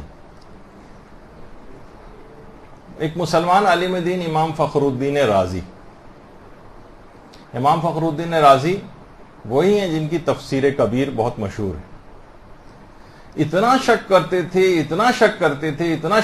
تھے کہ ان کا نام ہی ہو گیا تھا امام المشککین, شک کرنے والوں کا امام. اس بات میں بھی شک کرتے تھے کہ میں شک بھی کر رہا ہوں یا نہیں کر رہا ہوں. تو اس طرح کی بیماری کبھی کبھار بڑھ جاتی. کچھ علماء نے, سب نہیں, آیت اللہ وحید خراسانی نے تو انکار کیا اس بات کا, لیکن کچھ اور محققین کا کہنا یہ ہے کہ اپنی اس شک کی بیماری کی وجہ سے ایک امکان پایا جاتا ہے, کیونکہ دیکھیے عالم دین تھے, اپنی اس بیماری کو ایک اچھی طرف سمت کے اندر موڑ کر لے گئی. جب اتنا شک کرتے تھے تو انہوں نے کہا کہ میں ظاہر ہے کہ میرے جتنے عقائد ہیں یہ بھی صحیح عقائد ہیں یا نہیں. تو اپنے عقائد میں شک کرنا شروع کیا اور نئے سرے سے اپنے ان عقائد کی تحقیق کی. اور یہاں تک کہ آخر عمر میں انتقال سے کچھ عرصے پہلے کچھ علماء نے امکان ظاہر کیا ہے، جو کہ بات اتنی پائے ثبوت تک تو نہیں پہنچی ہے، لیکن امکان ظاہر کیا ہے کہ آخری عمر میں جب اپنے عقائد کو چیک کیا تو ولایت امیر المومنین علیہ الصلوۃ والسلام ثابت ہو گئی.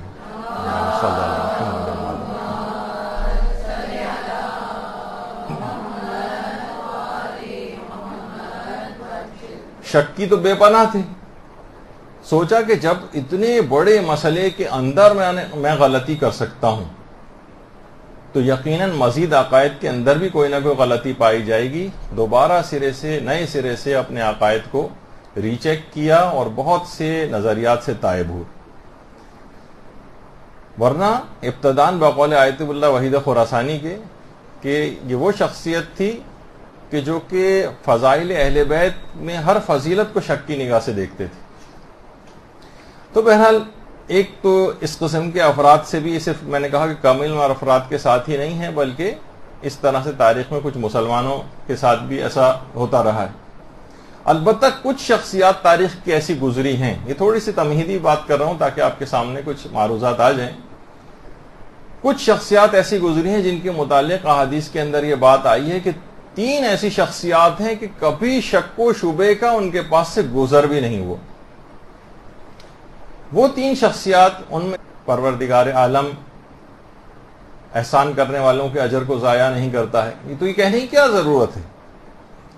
تو یہ تمام چیزیں دیکھیں اس طرح سے ذالک الکتاب لا ریب فیہ، اس کے اندر کوئی شک ہی نہیں ہے.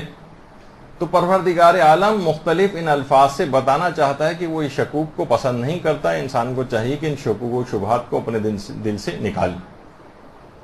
اور فی قلوبہم مرض فزادہم اللہ مرضا، یعنی جو ان کے دلوں میں جو مرض ہے تو مرض کا ایک مصداق اور اس یعنی جس کا ایک مصداق ہے وہ شک بھی ہے.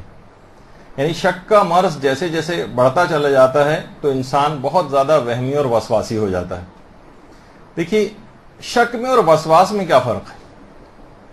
دیکھیے شک ہمیشہ غیر عادی ہوتا ہے اور غیر مقرر ہوتا ہے. مثلا کبھی آپ کو شک آیا، پھر اس کے بعد کچھ دن کے بعد آیا، مہینوں بعد آیا ہو سکتا ہے، اس کو کہتے ہیں شک. غیر عادی ہے اور غیر مقرر ہے. اچھا جب یہی شک یہ اپنی مستقل حالت میں آ جائے، یعنی عادی ہو جائے اور مقرر ہونے لگے، تب انسان کہا جاتا ہے کہ اب یہ وسواس کا مریض ہو گیا، یہ وسواسی ہو گیا. تو جب بھی کثیر الشک کے مسئلے الگ ہیں اور وسواسی کے مسئلے اس سے تھوڑے سے الگ ہیں.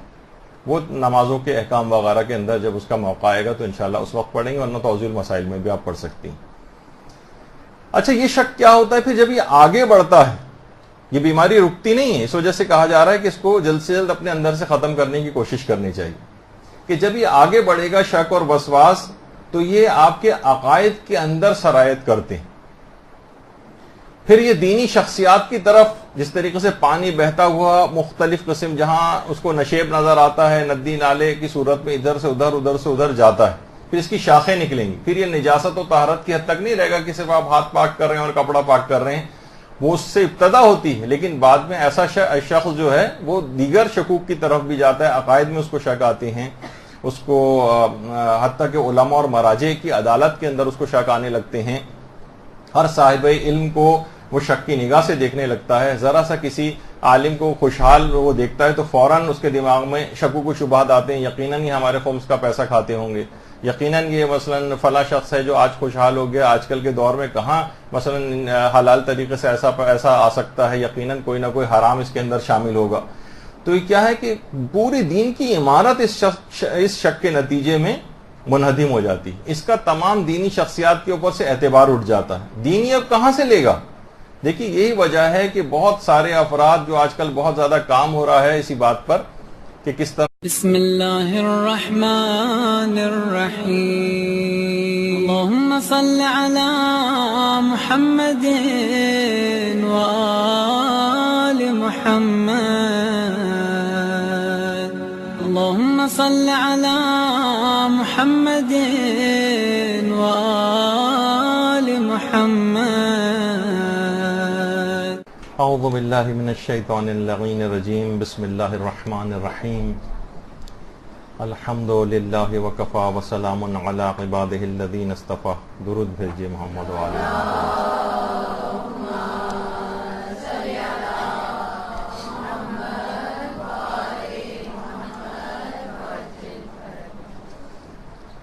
آج ایک انتہائی اہم ترین موضوع پر گفتگو کرنی ہے، جو کہ تقریباً کم و بیش لوگوں کی ایک بہت بڑی تعداد اس بیماری کے اندر مبتلا ہوتی ہے اور بہت پریشان ہوتی ہے.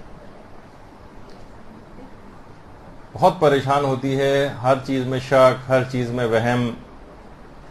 کبھی نجاست و پاکیزگی کا شک آتا ہے، کبھی عمومی زندگی میں لوگ ایک دوسرے کے اوپر شک و شبہ کا اظہار کرتے ہیں، کبھی دینی شخصیات کے اندر شبہ کا اظہار ہوتا ہے، کبھی عقائد کے اندر شبہ ایجاد کیا جاتا ہے یا ایجاد ہو جاتا ہے. تو یہ ایک بہت ہی مورد ابتلا بیماری ہے. اس سے کیسے نجات پایا جائے؟ لوگوں کی زندگیاں اجیرن ہو کر رہ گئی ہیں، کیونکہ ایک خوفناک مرض تو ہے. دیکھیے، کہا جاتا ہے کہ شک و شبے کے اندر مبتلا شخص اپنی معنوی اہمیت کو کھو بیٹھتا ہے، اور جب تک یہ شک اور وسواس کا شکار رہتا ہے اس کے اندر ایک جمود طاری رہتا ہے. یہ شخص روحانی ترقی نہیں کر سکتا جو شک و شبہات کے اندر مبتلا رہتا ہے. اس کی روحانی ترقی ایک جگہ پر آ کر رک جاتی ہے. اور یہی وجہ ہے کہ ہمارے چھٹے امام جعفر صادق علیہ الصلوۃ والسلام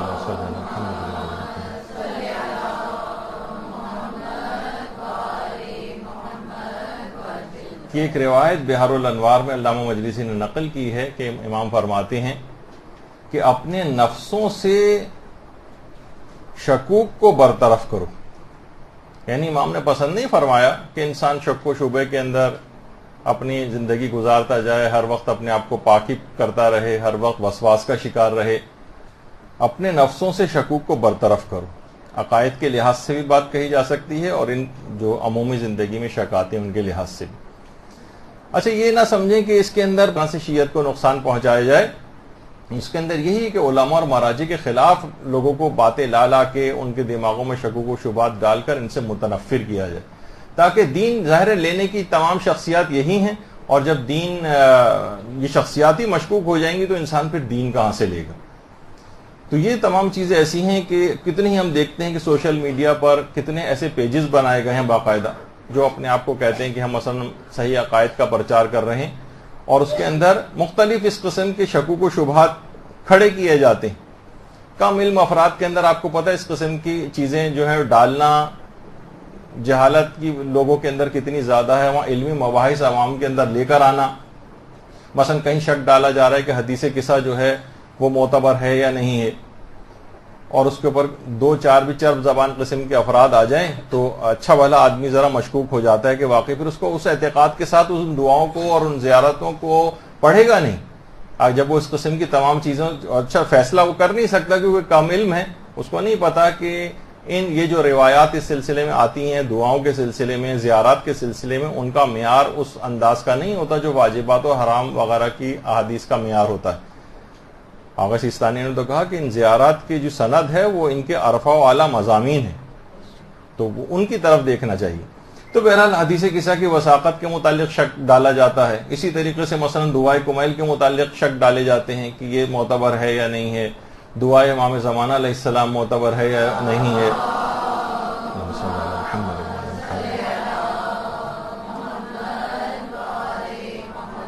آپ دیکھتی جائیے، جو بھی ذرا اس انداز سے سوشل میڈیا پہ بیٹھتا ہے وہ دیکھ سکتا ہے کہ مختلف اس انداز سے شکوک ڈالے جاتے ہیں. دعائے مشلول معتبر ہے یا معتبر نہیں ہے.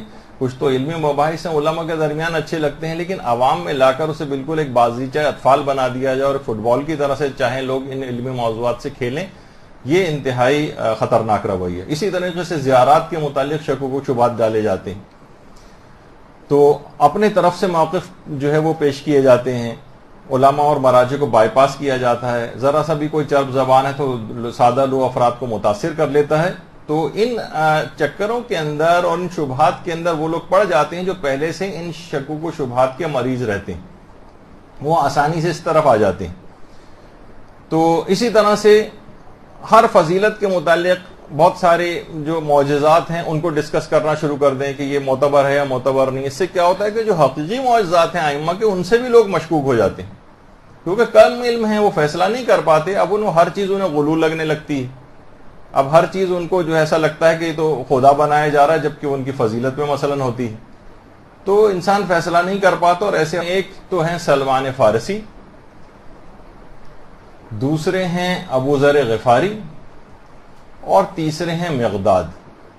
مقداد کے متعلق ملتا ہے کہ کچھ عرصے کے لیے یہ بلال ہی کی طرح سے مدینہ چھوڑ کر چلے گئے تھے، لیکن پھر چند سال کے بعد واپس آئے تھے اور پھر مدینے ہی میں انتقال کیا تھا، اور جنت البقیع ہی میں کسی جگہ پر مدفون ہے، لیکن ان کی قبر کا کچھ پتہ نہیں کہ کہاں. تو یہ تین شخصیات ایسی ہیں کہ شک و شبے کا ان کے پاس سے گزر بھی نہیں ہوا تھا، اتنے محکم ایمان کی حامل شخصیات. اچھا یہ تو چلیں اصحاب کی بات ہے، ہمارے علماء اعلام کے اندر بھی ایسی شخصیات گزری، اپنی پوری زندگی میں ایک بھی شک، حتیٰ کہ نمازوں کا شک، نجاست و طہارت کا شک، ایک شک بھی پوری زندگی میں نہیں ہوا. اور وہ تھے آیت اللہ حسین بروجردی کی شخصیت. ایک بار بھی کبھی زندگی میں، پوری زندگی میں ایک مرتبہ بھی شک نہیں ہوا کسی بھی چیز کا متعلق. تو دیکھیے اپنی روحانیت کو شکوک و شبہات نکالنے کے لیے بعض اوقات قوی کرنا پڑتا ہے. اس کے کچھ طریقے ہیں جو بھی آگے چل کر ذکر ہونے والے ہیں. اچھا اب اتنا اہم موضوع ہے، ظاہر ہے کہ اگر آپ توضیح مسائل اٹھائیے تو آپ کو جگہ جگہ ہر چیپٹر کے اندر اس طرح کی مسائل کے اندر ملیں گے. اگر شک ہے کہ ایسا ہے یا ایسا نہیں ہے تو کیا حکم ہے، اگر شک ہے کہ ایسا ہے یا ایسا نہیں ہے تو کیا حکم. اس طرح سے کر کے تقریباً ہر جگہ پہ، ہر چیپٹر کے اندر آپ کو اس کے مسائل ملیں گے. اور اتنا اہم موضوع ہے یہ کہ باقاعدہ مرحوم مصطفیٰ زمانی نے کتاب ہی وسواس کے عنوان پر لکھی ہے، مختلف قسم کے جو وسوسے اور شکوک آتے ہیں. مراجع کے فتاوے کتنے اس پہ موجود ہیں. دیکھیے شک کا ہمیشہ وہم کے ساتھ بڑا قریبی رشتہ ہے. شک جو ہے یہ وہم کی گود کے اندر پلتا بڑھتا ہے، اور اسے اتنا ناقابل علاج سمجھا جاتا رہا ہے کہ باقاعدہ ضرب المثل بن گئی کہ شک کا یا وہم کا علاج تو حکیم لقمان کے پاس بھی نہیں تھا. اچھا قرآن کی آیات کے اندر بھی اس بات کو اہمیت دی گئی ہے اور ڈسکس ایک لحاظ سے کیا گیا ہے. آپ دیکھتے نہیں کہ شکوک لوگوں کے نکالنے کے لیے کتنی ہی آیات ایسی ہیں کہ جو لفظ انا سے شروع ہوتی ہیں. بے شک، یہ کہنے کی کیا ضرورت ہے پروردگار عالم. کتنی آپ آیات دیکھتی ہیں، ان اللہ و ملائکتہ یصلون علی النبی یا ایھا الذین آمنوا صلوا علیہ وسلموا تسلیما. اللہم صل علی محمد.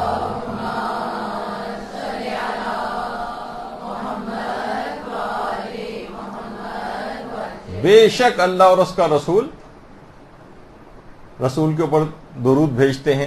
تو اب آپ نے دیکھا کہ اس کے اندر بھی یعنی بے شک کا لفظ آ رہا ہے. وَاصْبِرْ فَإِنَّ اللَّهَ لَا يُضِيعُ أَجْرَ الْمُحْسِنِينَ. بے شک